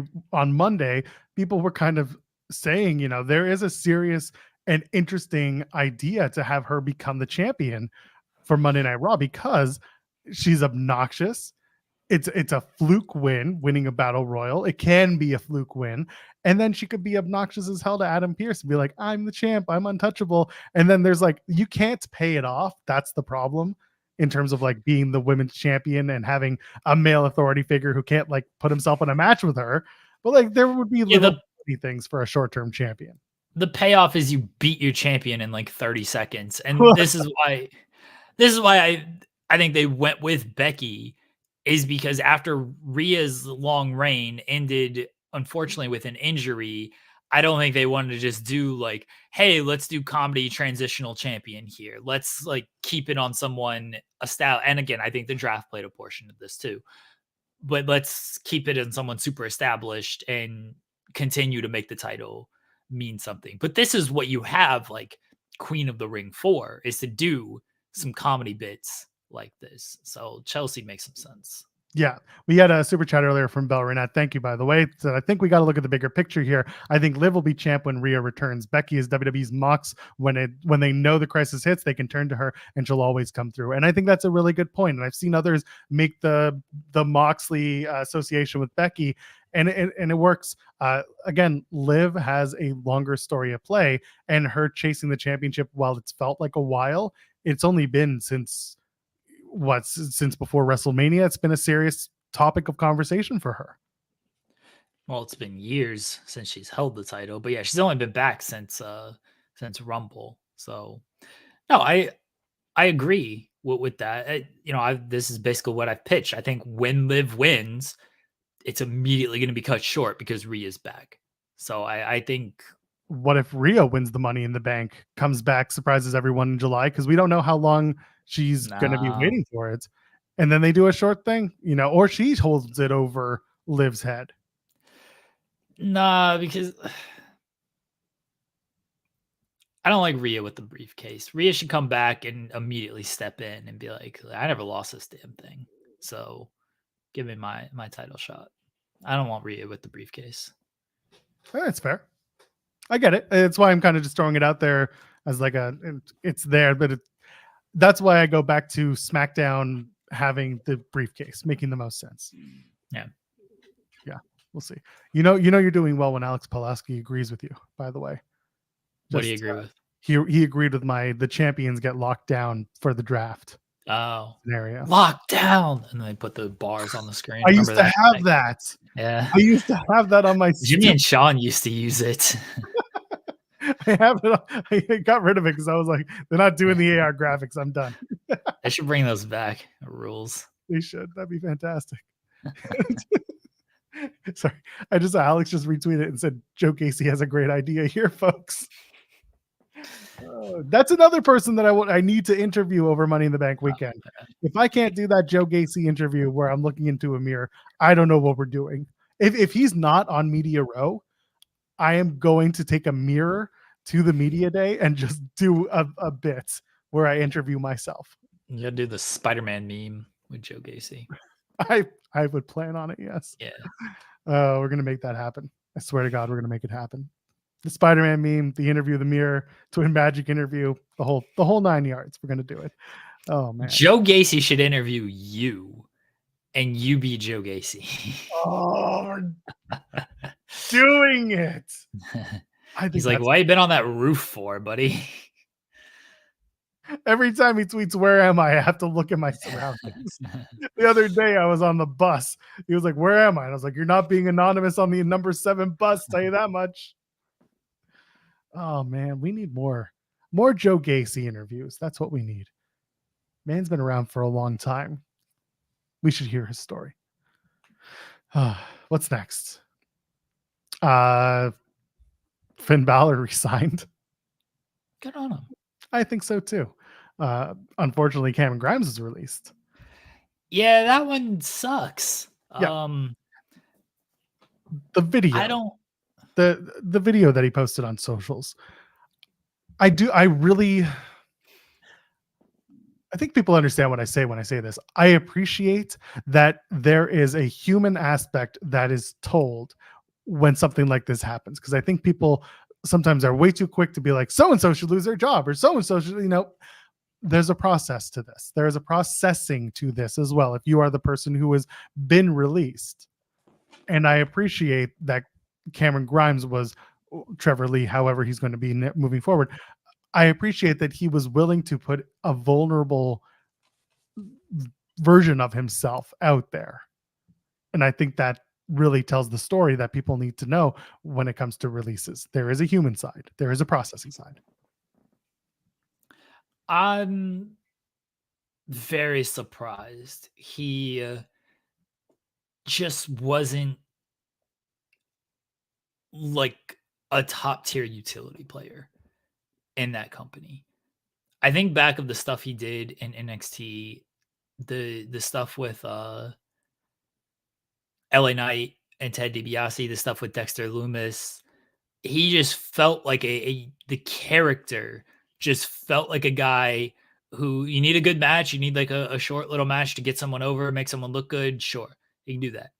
You want to pair him with somebody to help get himself over. He can do that. He can do any of the vignettes. He can, cut a little promo.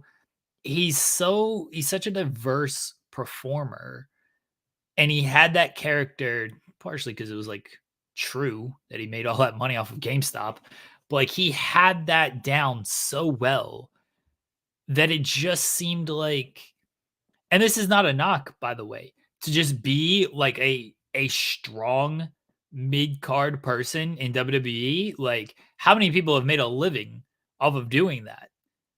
It just felt like he could have easily been that guy who could fill any of these kind of roles on Raw or SmackDown. They called him up, they had no plan for him, and then he just went by the wayside. And it's unfortunate because, again, I thought that character was so good at he was so good at it that it just felt like he was always going to have some type of spot that he could fill on the television show. I look forward to now his whatever he does next, because he is super talented. Whether that's I don't know where he's gonna end up. But hopefully it all works out. And again, I look forward to whatever that is. There's a funny thing when we sit here and we're like, where does he land next? And the reality is anywhere is the answer. Yeah. Because not only has he been at this long enough, but also has a very good relationship with everywhere he's left. There's opportunity for him just about anywhere. I saw him in TNA when it was still Impact, Bound for Glory. It was 2017 in Ottawa. It was an opening contest, and he was the X Division champion. It was a 6-way scramble. It was him, Desmond Xavier, who's now known as Wesley, Garza Jr., who is now known as Humberto, and Matt Sydal, P.D. Williams, and Sanjay Dutt. That's an all-star cast, and he won that match. And it was a banger, possibly even the match of the night. Trevor Lee is a very special talent. If you let him be Trevor Lee, there's a lot there. His call-up was a baffling thing because they had nothing planned for him. And now he gets to go away, show people exactly why he deserves to have whatever he wants, and come back to it. And I don't know where that's going to be, but he's good for it. Yeah. I would wish him the best, he got Drew saying it seems like his overness in NXT didn't translate to the main roster whenever he was on TV. I was barely on TV. And they didn't give him the same character on main roster. They gave him the character, but stripped it entirely down. So like he was Stonk's guy, but he was not anything. Like there was no explanation of the backstory. There was no, he had already trimmed up. He got new gear. Like nothing made sense. It was one of those, you should already know who this is. This is the one time where video packages probably would have made a difference. It wasn't even like you should know who this is. It was just, hey, here's this person. And maybe you remember him from NXT. Maybe you don't.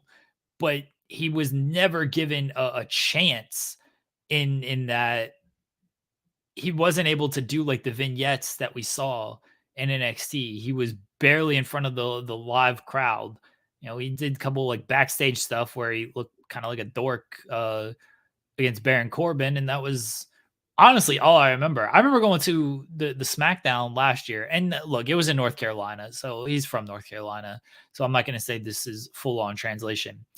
He got a huge pop when he came out. He wrestled the dark match against like Odyssey Jones. That's another name. Who knows what they're doing? If anything, he does ambassador stuff. So there is, yeah, he does. He's there. But he got a huge reaction in North Carolina against Odyssey Jones. And again, North Carolina, I get it. It's where he's from. He just, people saying his music, promo delivery, everything fell off on the main roster. I think that comes down to more not being able to showcase that as consistent as he got in NXT. And, you know, there are other things that go into it. I'm not going to pretend like I know the full on backstage dealings of things. You hear that all the time of WWE will give you an opportunity. It's up to you to show it type of thing. And, you know, that they clearly saw something that, or they didn't see something that we thought we saw. To me, as a television viewer, what I saw was he did not get the consistent opportunities to be himself that he got in NXT. Yeah, exactly. So yeah, we'll see where Trevor Lee lands. He's definitely someone who's going to land wherever he wants. There will be no shortage of people looking to get him booked and busy, because that's all he wants to do. Apparently, he's a Ravens fan. I'm sorry about that. Like Baltimore Ravens? Yeah. Oh. No, the Carleton Ravens over in Ottawa, the universities. I don't know. There's probably some Ravens is like the most generic team name of all time. Like there's probably a ton of different Ravens out there. That the, is the fair. WCW Ravens, the Flock Ravens. I don't know. Arguably the best Raven out there is that Raven. Well, Raven Simone has something to say about that. She can see into the future. What about me? What about Raven? That Raven, not me, Raven. I'm not Raven. No, Raven Simone can look into the future, man. I'm just Raven about tonight's Dynamite. No. We got a half hour until we do any preview. What Dynamite? What AEW stuff is there to talk about? News-wise.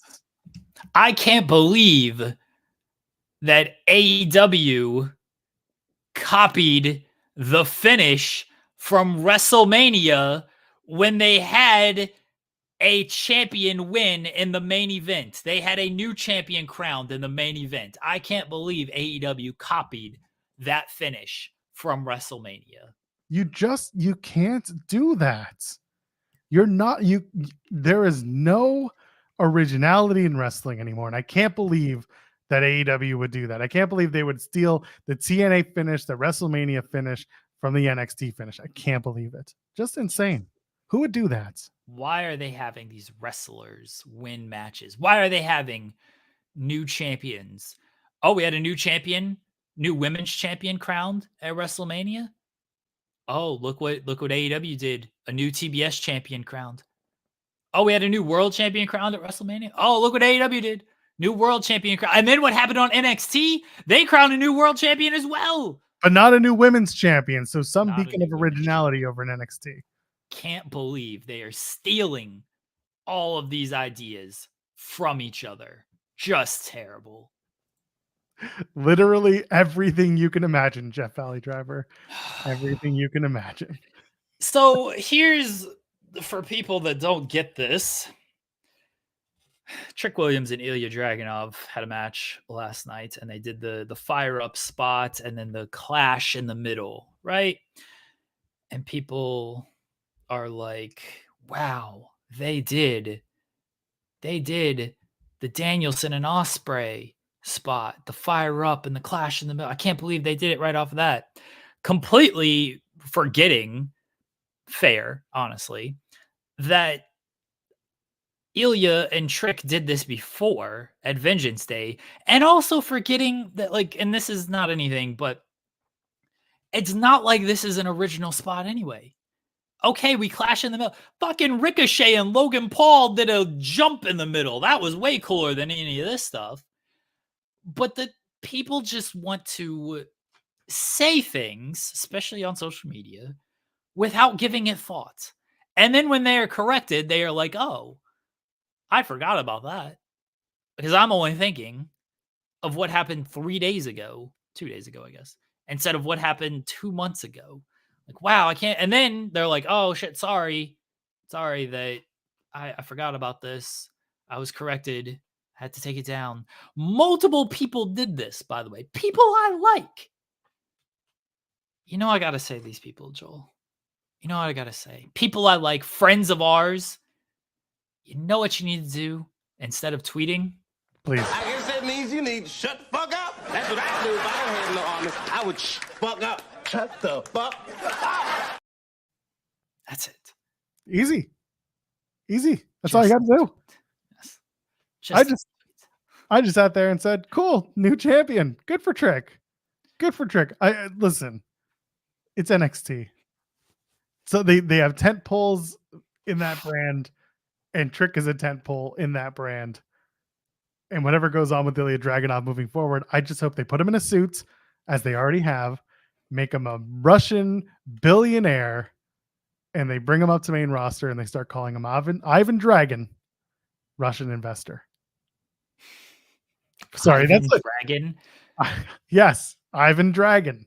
Dragon? Is he stealing that from Bryan Danielson? Probably he'll be the Russian Dragon because he's gonna rush him and he's gonna drag him. Wasn't that great? No, I'm not acknowledging that. I do not acknowledge that joke. Can't believe Jeremy Lambert stealing from the bloodline, refusing to acknowledge me. Ryan Lambert said to Super Jet saying, "I hate it when we get matches in my pro wrestling. Same. It is a literal fly in the ointment. You get matches in your pro wrestling. I get it. More promos.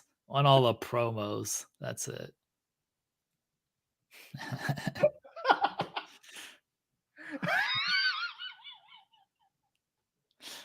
Ken Potatoes broken Joel. Oh yeah, sorry. That's tomorrow night, not tonight. What a hilarious. Might be tonight. Still a free agent. Could pop up. That's true. They're gonna fly a bunch of drones all throughout whatever the arena they're in tonight. Where are they tonight for AEW? Daly's Place. They're in Jacksonville at Daly's, but you can easily fly the drones in there. Yeah. That would be fantastic. We do need more QR codes in pro wrestling. I will admit that is a true, that is a statement of fact. That stuff's not for me. Bless what's going on. It's for the Kim and Bo's of the world. They're out there playing detective and doing a great job with that stuff. There's someone, actually, this was funny. I was on Squared Circle on the Reddit once in a while. I know, sorry about that. I know it's very unfortunate, but there's someone there who like covers this thing and like deep dives into like the source code and everything. And apparently someone at WWE, whoever's working on this, saw and like included their username on Reddit into one of the source codes. I thought that was pretty neat. Little shouts like that. They did stuff with that, when Bray returned, like people like, oh, there's hidden messages in the source code and everything. Like it's different. It was cool when Bray did it. It was something different. Now they're bringing it back for Uncle Howdy.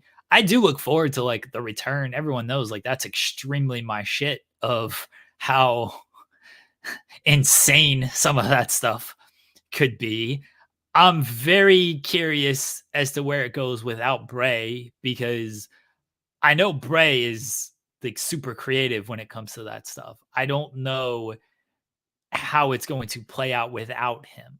And that's kind of my concern from the creative standpoint. And I'm willing to give it a shot. QR codes and stuff though. It's not nearly. This would actually be amazing if I did that. I should hide QR codes in articles to throw aggregators. Here's a story for people. So there used to be this forum. I assume it still exists. I don't know if it does. Wrestlingforum.com. I don't know if this place still exists. Let's find out while you're telling the story. Okay. It was big. It was big back in the day, back when, it looks like it still does. Okay. Wrestlingforum.com. I think it got bought by like a big site who was doing a bunch of other stuff. I don't know. I haven't been there. Collider. What? Collider, maybe. Maybe. I don't know. I haven't been there in forever. It looks way different than what I was used to. Awful. Everything on this is awful. Yeah, the first thing is awful. Just terrible. It doesn't seem like it's very, very good anymore. No, moderation seems dead. Yeah. I used to be a mod on this place. Maybe you should go back. Yeah. I made some friends over here. People who still enter. Maybe don't admit that. No, back in the day when it was like good and everything. Yeah, people who were like very happy that like, oh, you're actually like doing this full time, because I was pretty active on the site and everything. So anyway, I did this gimmick where I did a choose your own adventure on this form. I created a post There used to be this section called just like bullshitting. I don't know if that's what it's called, but off topic is what it was called. I created a post. It was like choose your own adventure. And I hid links in like previous posts. So you'd like click a link and it would take you to a post that I did like a year or so ago. And there'd be like a link in there. If you want to do this gimmick, if you want to do this activity, click here. If you want to do this activity, click here. And it was like a choose your own adventure book on a wrestling forum. I put a lot of time and effort into that. I had no life. I was a complete dork, still am. But I was also very proud that I was able to pull something like that off. So I'm not opposed to like the QR code stuff and the Easter eggs and stuff like that. I find that stuff very creative. I just don't understand like the meaning of all of this stuff and the just the philosophy that they're trying to do and the pictures and everything. So I'm just like, oh, okay, it's it's for me. But some of the stuff is not for me, is I guess what I'm saying. But I do like I like the creativeness of it. You know what? Of all this talk of QR codes and like who's coming back, who's going to make the return? Is it going to be Uncle Howdy? Is it going to be Eric Rowan? Who's going to join this new group? Is it Matt Hardy? We already know one person that's almost certainly coming back, and she has made her own confirmation, or she started her own kind of dropping hints here and there, and that's Alexa Bliss, because she's already back to hating on airlines for losing her bags.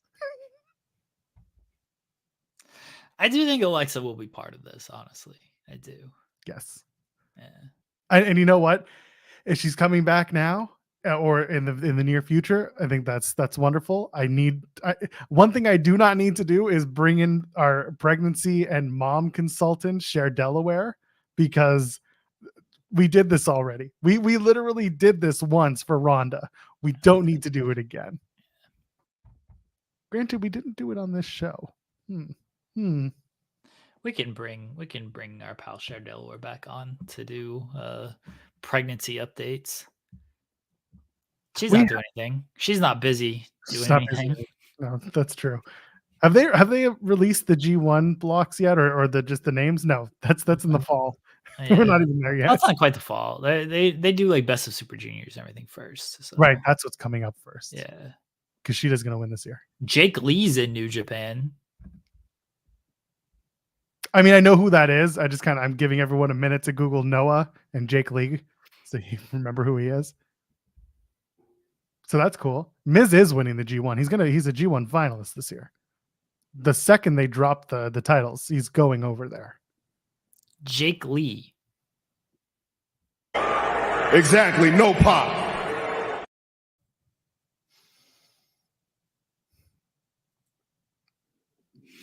This is a good opportunity for me to promote the interview that I did with Manic Cat Records in ACW. So it's dated now because the event happened.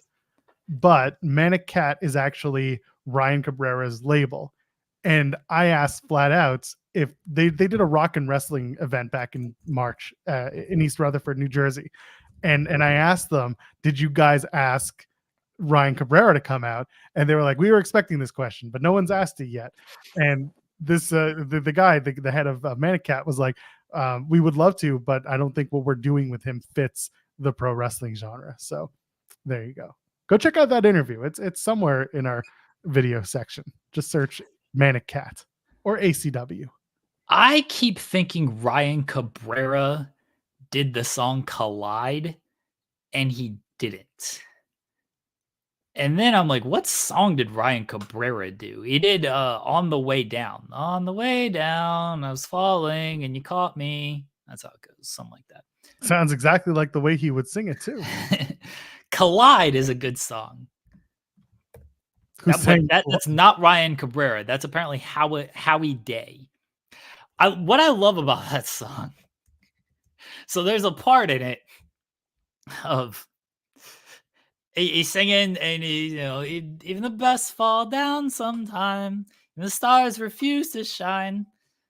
Out of the back you fall in time. I somehow find you and I collide. Good song. But after he does the chorus, there's this part where he's like, don't stop here. I've lost my place. I'm close behind. I think he actually forgets the lyrics in the middle of this song and is like, shit, I've lost my place on where I am on this song. Don't stop recording. I've lost my place. I'm far behind. I feel like he actually forgot it and they just left that in because like it sort of fits on the song. That was always my assumption about this song. Howie Day, if you are listening to this stupid ass show, please let me know if you actually did lose your place on this song. It's haunted me for years. For years. You gotta ask him. You gotta get an interview with him. Every time I hear that song, I'm like, did he actually lose his place? I just think about it and it just bothers me. Why don't you just tweet at him? Is he on Twitter? Probably everyone's on Twitter if you try hard enough. Howie Day Twitter. Let's Google. I love that you Google it too. Yeah, I gotta Google. Get the SEO. Hotel Oscar Whiskey Indy Echo. That's not the Shield. That's Howie. Shield? That's Howie. It looks like this is him. It doesn't look like he tweets a whole lot. All right, I'll tweet him though. Let's see what's the worst that could happen. He will reply. I'm used to that. Hello, Howie. His Twitter is at Howie K Day. We're doing I don't it. know why that makes me laugh. Hello, Howie K Day.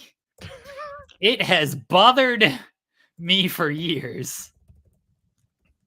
For years, when you sing, I've lost my place on Collide. Did you actually lose your place in the song, or was it a meaningful lyric? Please answer this life-changing question. Thank you. There. Some people are just finding out who Ryan Cabrera is. Drew's like, I just confused Ryan Tedder for Ryan Cabrera. Yeah, people are like, wait, Ryan. Oh, Drew, that was Drew saying it's not the lead singer of One Republic. No. Oh, God, that's fantastic. It's too late to apologize. Good song. One Republic rules. I used to have to play a couple of their songs when I did the wedding band stuff. So I'm very well versed in the One Republic. You wouldn't play Apologize for a wedding, right? No, we were doing like Counting Stars, and there's another one that's really popular. Counting Stars, yeah. It was a WrestleMania song one year. I Lived is good. I like I Lived. Yeah. Good Life. Oh, this has gotta be the good life. Da good life. Something good life. I don't even know if that's how it goes. Love Runs Out is the other one that I've had to do a bunch. So is that what's the lady? Yeah, that's Counting Stars. That's Counting Stars. And I've been losing sleep. Yeah. The 12 Kids love that song. Yeah, there's a great breakdown with the harmonies. That was fun to play. There? Yeah, that was fun to sing. I like that. Okay. That was always a fun song to do. Stop and Stare. That's a good one. Yeah, that was a good one. Apologize was good. Timbaland as well. Yeah. So I think was it Zapato? Poppy will take over the Def Rebel game. Let's go. I miss Poppy. Waiting for it. I miss Poppy. It's gonna be The Weeknd. That's true. They love that dude. They only love him once a year. Poppy used to be every other month. Yeah. God, I miss Poppy. Triple H, Paul, what are we doing here? Why haven't we called Poppy yet? We need this. I need this. Okay, so Simeon says, I only knew the song Collide from it featuring in Bones. Apparently they played it in they played it in Scrubs as well. The wife is informing me that it was on Scrubs. Okay. I don't know who did this bit, but bless you.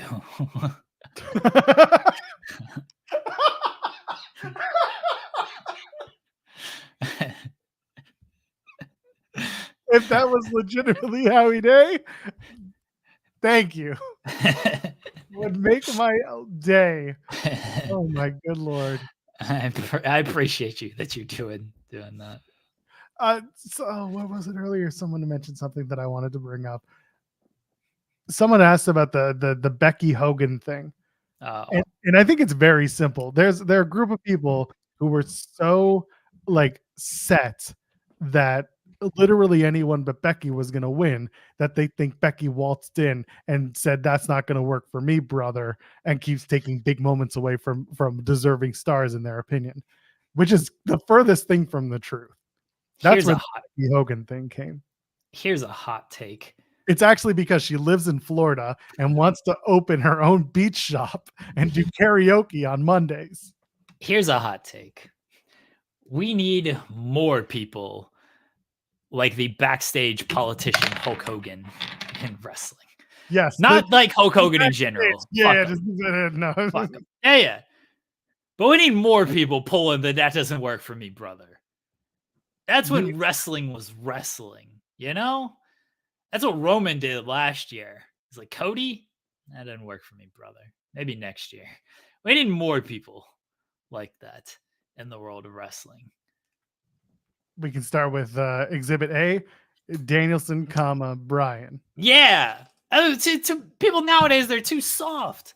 They're like, oh, yeah, sure, I'll lose. Sure, this sounds great. Let me lose here. No. We need more people doing this. That doesn't work for me, brother. Becky just wants to play softball, brother. Jericho. This is why I respect old Christopher. You know, people are mad at him of winning the FTW title and all this stuff. I don't care. It's a meaningless title. It's not even sanctioned. It's not even recognized. Christopher knows the game. He's like, yeah, you know what works? Me being champion. This is what we need more of.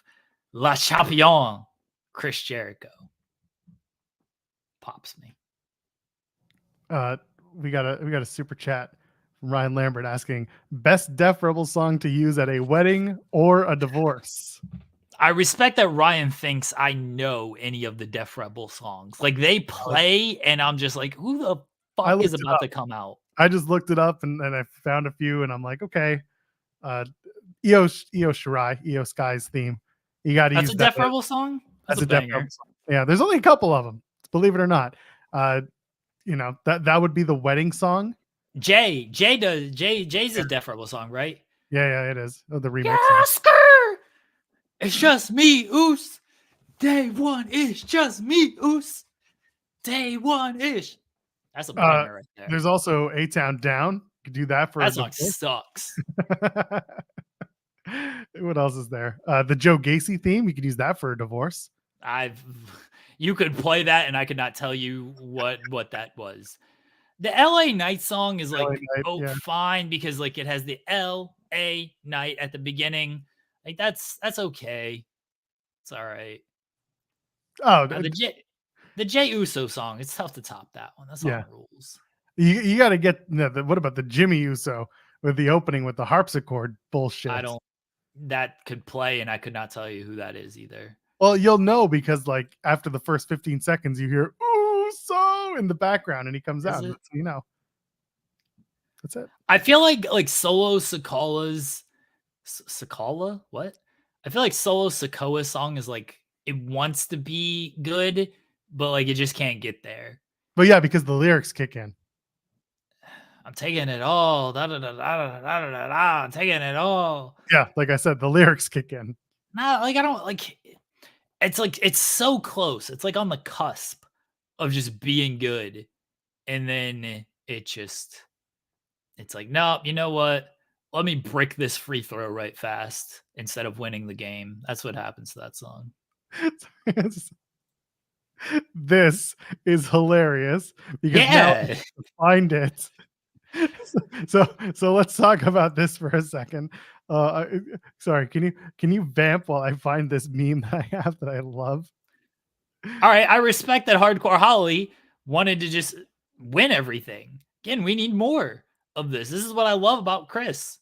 You know, people are mad of like, oh, why does Chris have to be involved? That's what you should be doing. Advocate for yourself. You got the clout, you got the pull. Put yourself over, brother. I agree. I respect it. And with that in mind, here we go. So it was good. I told the story this past weekend to somebody who was asking me about what are some of the ideas that guys come up with that you just shake your head at. And I'll never forget Bob Holly. The guys were asking talent for ideas. If you have any ideas, write them down and tell us. Let us know what idea that you may have. And Bob's idea was, hey, I got an idea. How about you give me the belt?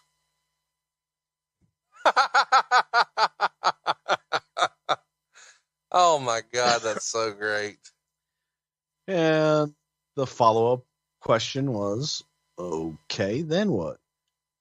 Then I beat everybody.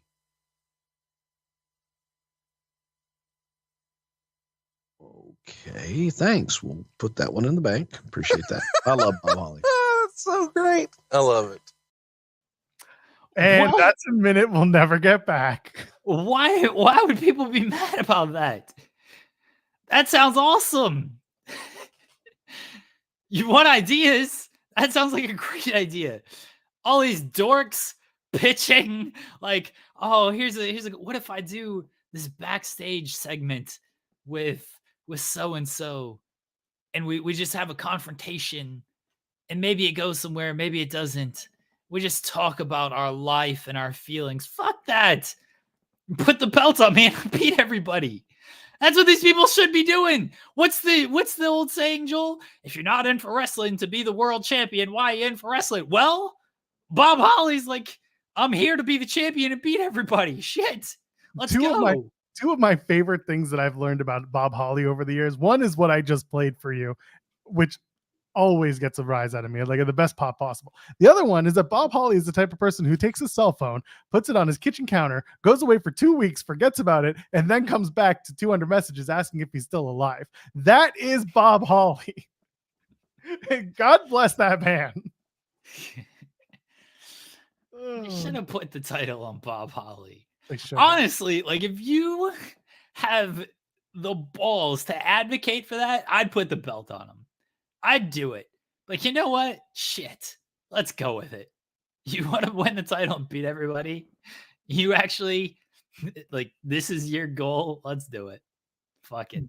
Bob Holly needs to come out once during this Cody title reign and just be like, how about you give me a shot? And Cody just being like, all right, we did this once before, but now we're gonna tell a story, I guess. Yeah, I want Bob Holly to come on, like, give me a shot at the title. And Cody's like, Bob, what happens if you win? Bob's like, I fucking beat everybody. That's what happens. Like, yeah, let's go. Oh God, yeah, that's what I need. That's what I need. Anyway, Rules. Bob Holly. should we talk about tonight's episode? More of this should happen. Should talk about Dynamite? No, I don't talk about these losers on Dynamite. I mean, there's a couple of matches that might be good. We're gonna have good wrestling shows. Last call for super chats and humper. Well, not humpers. We don't do humpers here. Weedy chats, but we don't have those either. Weedy chats. That's like cereal. Yeah. Well, that's what we do. Last call for super chats. Bob Holly should go to AEW and just fucking run shop on these kids. And then just rag on Goldberg not taking the gig. That was hilarious, by the way. The Goldberg comments that came out from that podcast. Goldberg ain't working this cheesy promotion. That's right. Meanwhile, I got to go be a superhero for all the kids out there because there are no superheroes for the kids. Meanwhile, we just spent 20 minutes at the top of the show talking about X-Men 97, but hey, it doesn't matter. Bro, Bob Holly against Chris Jericho and like the never-ending match because neither guy wants to lose. Add in Billy Gunn and we are fudged. Oh. It happened. It starts tonight on Dynamite, and like 2 weeks later, it's like, well, we're resuming this Bob Holly, Chris Jericho, Billy Gunn triple threat match. God bless. Great gas tanks these guys have. Announcers have been sleeping, but these guys have been going at it. It just cuts into the match every single week on Dynamite. This would be great cross promotion too. They're in the middle of the NBA game. We now go live to Bob Holly, Chris Jericho, Billy Gunn, instead of the fourth quarter of this blowout between the Celtics and the Heat. Middle of the NFL draft because they're at Daly's place. This match is still going on. Let's take our camera crew away from away from the action and follow the real action. Chris Jericho, Bob Holly, Billy Gunn. Who? They'll know who they are at the end of it. They're doing the old slap me in the chest routine, everything. Picture in picture, the whole 9 yards. Can't believe they stole that spot from Joe and Kobashi. How dare they? The worst. Can't do that. Wrestling, you got to be more original than that. Anyway, God, the professionals that we are, we should probably talk about Dynamite from tonight. Why? Well, because it's the unofficial Dynamite homecoming episode. I'm not watching this show, everybody. There's NBA basketball on. The Oklahoma City Thunder will be playing the New Orleans Pelicans. I will be watching that. I will be angrily tweeting about basketball tonight, not wrestling. Unfollow me, block me, mute me. I do not care. But that will be my timeline tonight, not wrestling. All right? Just want everybody to know that. As it should be. Why would you talk about wrestling? Yeah, that's your job. Don't use your Twitter for your job. We've only had one overtime game in the hockey playoffs. It only lasted like 3 months or 3 minutes, 3 months. That's 3 months is what's going on in And Chris Jericho of overtime. That's what that is.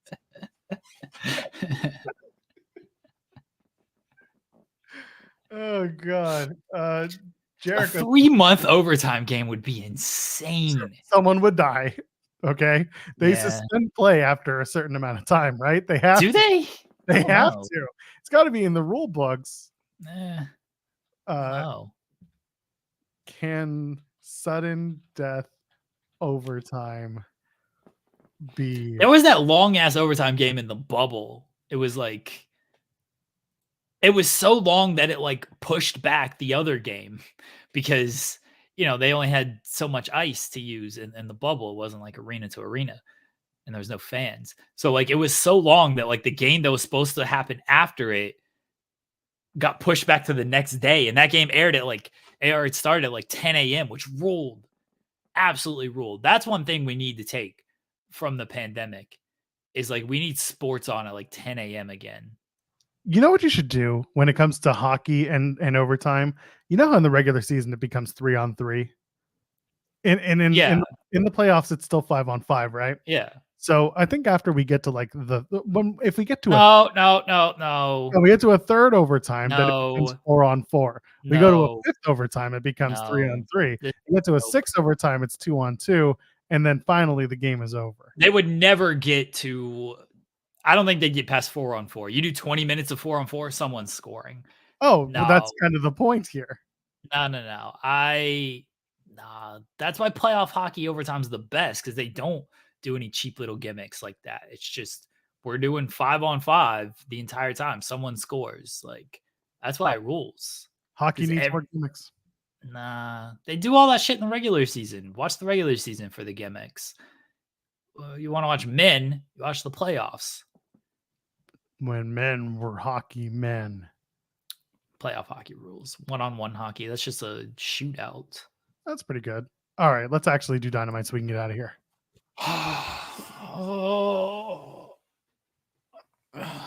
Channel him. Tired, Joel. Oh, Tired. Tell me about it, buddy. I haven't slept well in weeks. I know. I'm sorry. No, it's fine. That's part of the deal. That's how it goes sometimes. Playoffs are on. I don't sleep during the playoffs. I don't like getting emails at 11 o'clock at night asking for phone calls. So here we are.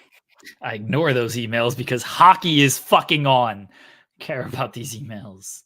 I get it. I really do. Joel messages me last night. Joel messages me and is like, hey, if this email comes through, will you respond? And I literally...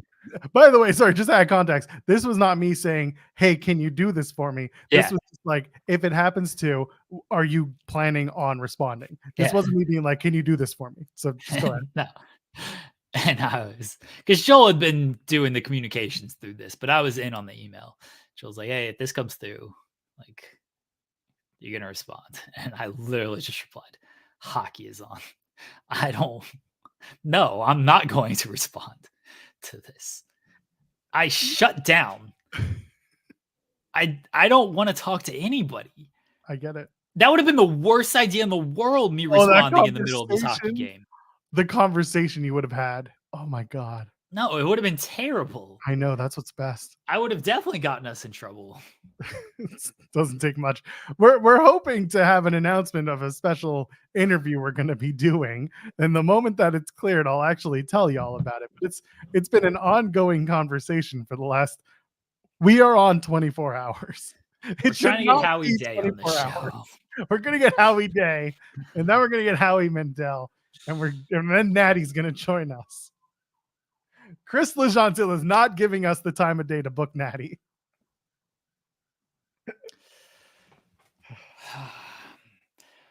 We got a tremendous lineup for you tonight at 8 p.m. Eastern, only on AEW Dynamite, only on TBS. We are back at Daly's Place. We are back where it all started, kind of, sort of, but not really. Back where we were home for a year and a half during the pandemic. Back at Daly's Place in Jacksonville, Florida, because the NFL Draft is this weekend, and I got a busy week for everything. Kicking off AEW Dynamite, maybe kicking off, not really sure the order of the card yet, but coming off a big AEW Dynasty pay-per-view, one of our best pay-per-views ever, by far our best AEW Dynasty pay-per-view. Order the replay right now, only on replay, only on pay-per-view, YouTube, Bleacher Report, not Max, Fight TV, Triller TV, all the outlets. Order the replay of AEW Dynasty. You can only get it on pay-per-view. We don't have the highlights up on YouTube. You can only get it up on pay-per-view. But coming off the heels of AEW Dynasty, it is AEW Dynamite live tonight at 8 p.m. Eastern, only on TBS. We have an AEW TBS title celebration. That's right, the champion, the head of the network. Not really, but maybe she makes decisions for the network on what to air. The head of the network, Willow Nightingale. She will have her AEW TBS title celebration. Who will show up? Chris Statlander is advertised. Stokely Hathaway is advertised. Will Mercedes Moné steal the spotlight? CEO. Spotlight Steelers. CEO. Mercedes Moné. Will she be part of Willow Nightingale's AEW TBS title celebration tonight? Only on AEW Dynamite at 8 p.m. Eastern, only on TBS. Tune in live tonight, 8 p.m. Eastern, only on TBS AEW Dynamite to see if Mercedes shows up during Willow Nightingale's AEW title TBS celebration. What? Production note, Tony Khan, please add into your promotion that AEW will be live coast to coast this week. Great question. Can't comment on that. Chris Jericho will speak tonight live, 8 p.m. Eastern, only on AEW Dynamite, only on TBS. What will the learning tree, Chris Jericho? That's fucking right. He's calling himself the learning tree, everybody. That's his nickname now. The learning tree, Chris Jericho, will speak live tonight, 8 p.m. Eastern, only on AEW Dynamite, only on TBS. The learning tree, the new FTW champion. Chris Jericho will speak. Will he pull people into the Jericho vortex? Will we breathe the rarefied air of Jericho? Will you go fuck yourself, Chris Jericho? The learning tree, GYF. The learning tree, Chris Jericho. Le Champion, the Ocho, the FTW champion, Chris Jericho. He will speak live tonight, 8 p.m. Eastern, AEW Dynamite, only on TBS. All of that, and Chuck Taylor, he's going to choose his best friend. Nobody has multiple best friends. Chuck Taylor's only allowed to have one best friend. Will he choose Orange Cassidy as his best friend? Will he choose Trent Beretta as his best friend? Tune in live tonight, 8 p.m. Eastern, AEW Dynamite, only on CBS. After you watch Big Bang Theory and Sheldon Cooper and his 4 or 5 best friends, you won't want to miss who Chuck Taylor chooses as his one and only best friend to rule them all. We follow Big Bang Theory, not Lord of the Rings. I don't even know if that airs on TBS. Chuck Taylor is going to choose his best friend between Orange Cassidy and Trent Beretta live tonight, 8 p.m. Eastern, only on AEW Dynamite. Plus, Mina Shirakawa, she's going to make her AEW debut when she takes on Anna Jay. What will Mina Shirakawa do against Anna Jay? Will she kiss Mariah May again? Will Toni Storm be there to kiss Mariah May? Will Anna Jay kiss Mariah May? Tune in live, 8 p.m. Eastern, AEW Dynamite, only on TBS, to see who kisses Mariah May. Plus, in an AEW World Championship Eliminator match, Swerve Strickland, the new AEW TBS World Champion, Swerve Strickland. The new AEW World Champion, Swerve Strickland. He'll be on TBS defending in an eliminator match the AEW World title against Kyle Fletcher.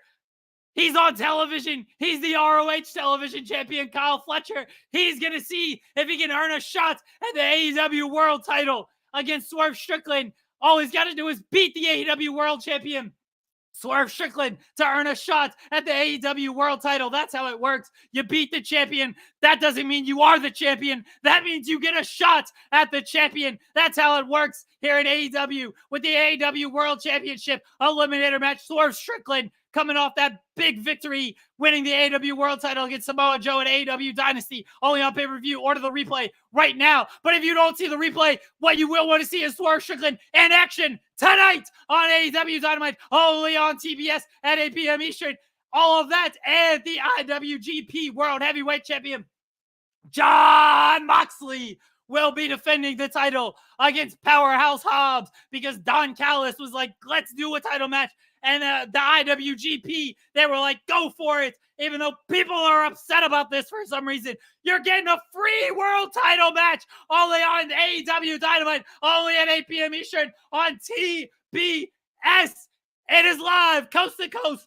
Tonight, AEW Dynamite, TBS, we're back in Jacksonville. We're back in Daly's Place. And if you don't want to watch this, watch at 9:30 p.m. Eastern on ESPN. Shea Gilgeous-Alexander, J-Dub, Jalen Williams, Chet Holmgren. They're going to be taking on the New Orleans Pelicans. Only at 9:30 p.m. Eastern on ESPN. It's 1-0 Thunder. They're going to be taking on the New Orleans Pelicans in a pivotal Game 2. Only 9:30 p.m. Eastern. Only on ESPN. But before you watch that, tune in to AEW Dynamite at 8 p.m. Eastern. Only on TBS, live, coast to coast, around the entire world. Thank you to all the great AEW fans. Justified. This is awesome chant. Oh, people are going to get so weird about the ratings on Thursday. Which is like par for the course when I just realized the coast to coast thing. Oh, people are getting so stupid. Wrestling has more than one best friend, but Chuck Taylor can only choose one best friend. Live tonight at 8 p.m. Eastern, only on AEW Dynamite, TBS. So hold up, what's going to open tonight? Is it going to be the Swerve match, or is it going to be the Moxley match? Fucking no. It just feels. I think the Swerve match opens up because you got to make Swerve. We got to start off strong with a bang, but it's also only world title eliminator. Feels like that's going to open up the show. The Who's Your Best Friend speaks directly to what Tony would do, because 2 of his 3 favorite wrestlers are involved.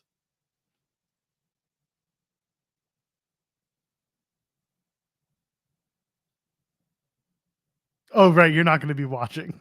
I got nothing left to give, Joel. Got nothing left to give. We'll be back on Friday. We'll have plenty to give then. If you haven't already, leave a thumbs up on this video. And of course, drop comments. Yeah. I got things to plug. Okay. We're going to drop comments on this video after the fact, because apparently if you do that, people see us and tell your friends about us, and you should do that too. So go out and do that. What are we better than? We're better than Busted Open. That's right. Tell your friends. Everyone go read Corey Michaels' feature on Bryan Danielson and Will Ospreay. That is up on Fightful right now. Please go read that. Corey does great work. We appreciate him. And we thank him for writing this feature. Go read that. I don't know. You went hard.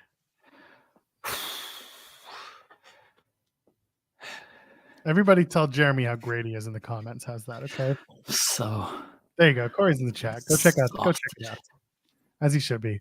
We'll be back on Friday, 10 Eastern. Don't yell at me on Twitter tonight when I'm not tweeting about wrestling. Too many people are yelling at me. Why are you watching hockey? NXT's on. I don't care. It's the playoffs. Leave me be. I'll block you. That's true. He will. Hockey and wrestler, not wrestling. There's basketball on. Go Thunder. Thunder up. There you go. And until then, we're back Friday, 10 a.m. Eastern, unless we come back a little sooner. Wink, wink. Ladies and gentlemen, friends beyond the binary. I am Agile Pearl, JOEL. Emails. Someone's got to return our emails. Agile Pearl, JOELPERL. Ladies and gentlemen, friends beyond the binary. We'll see you in the next one. Cheers.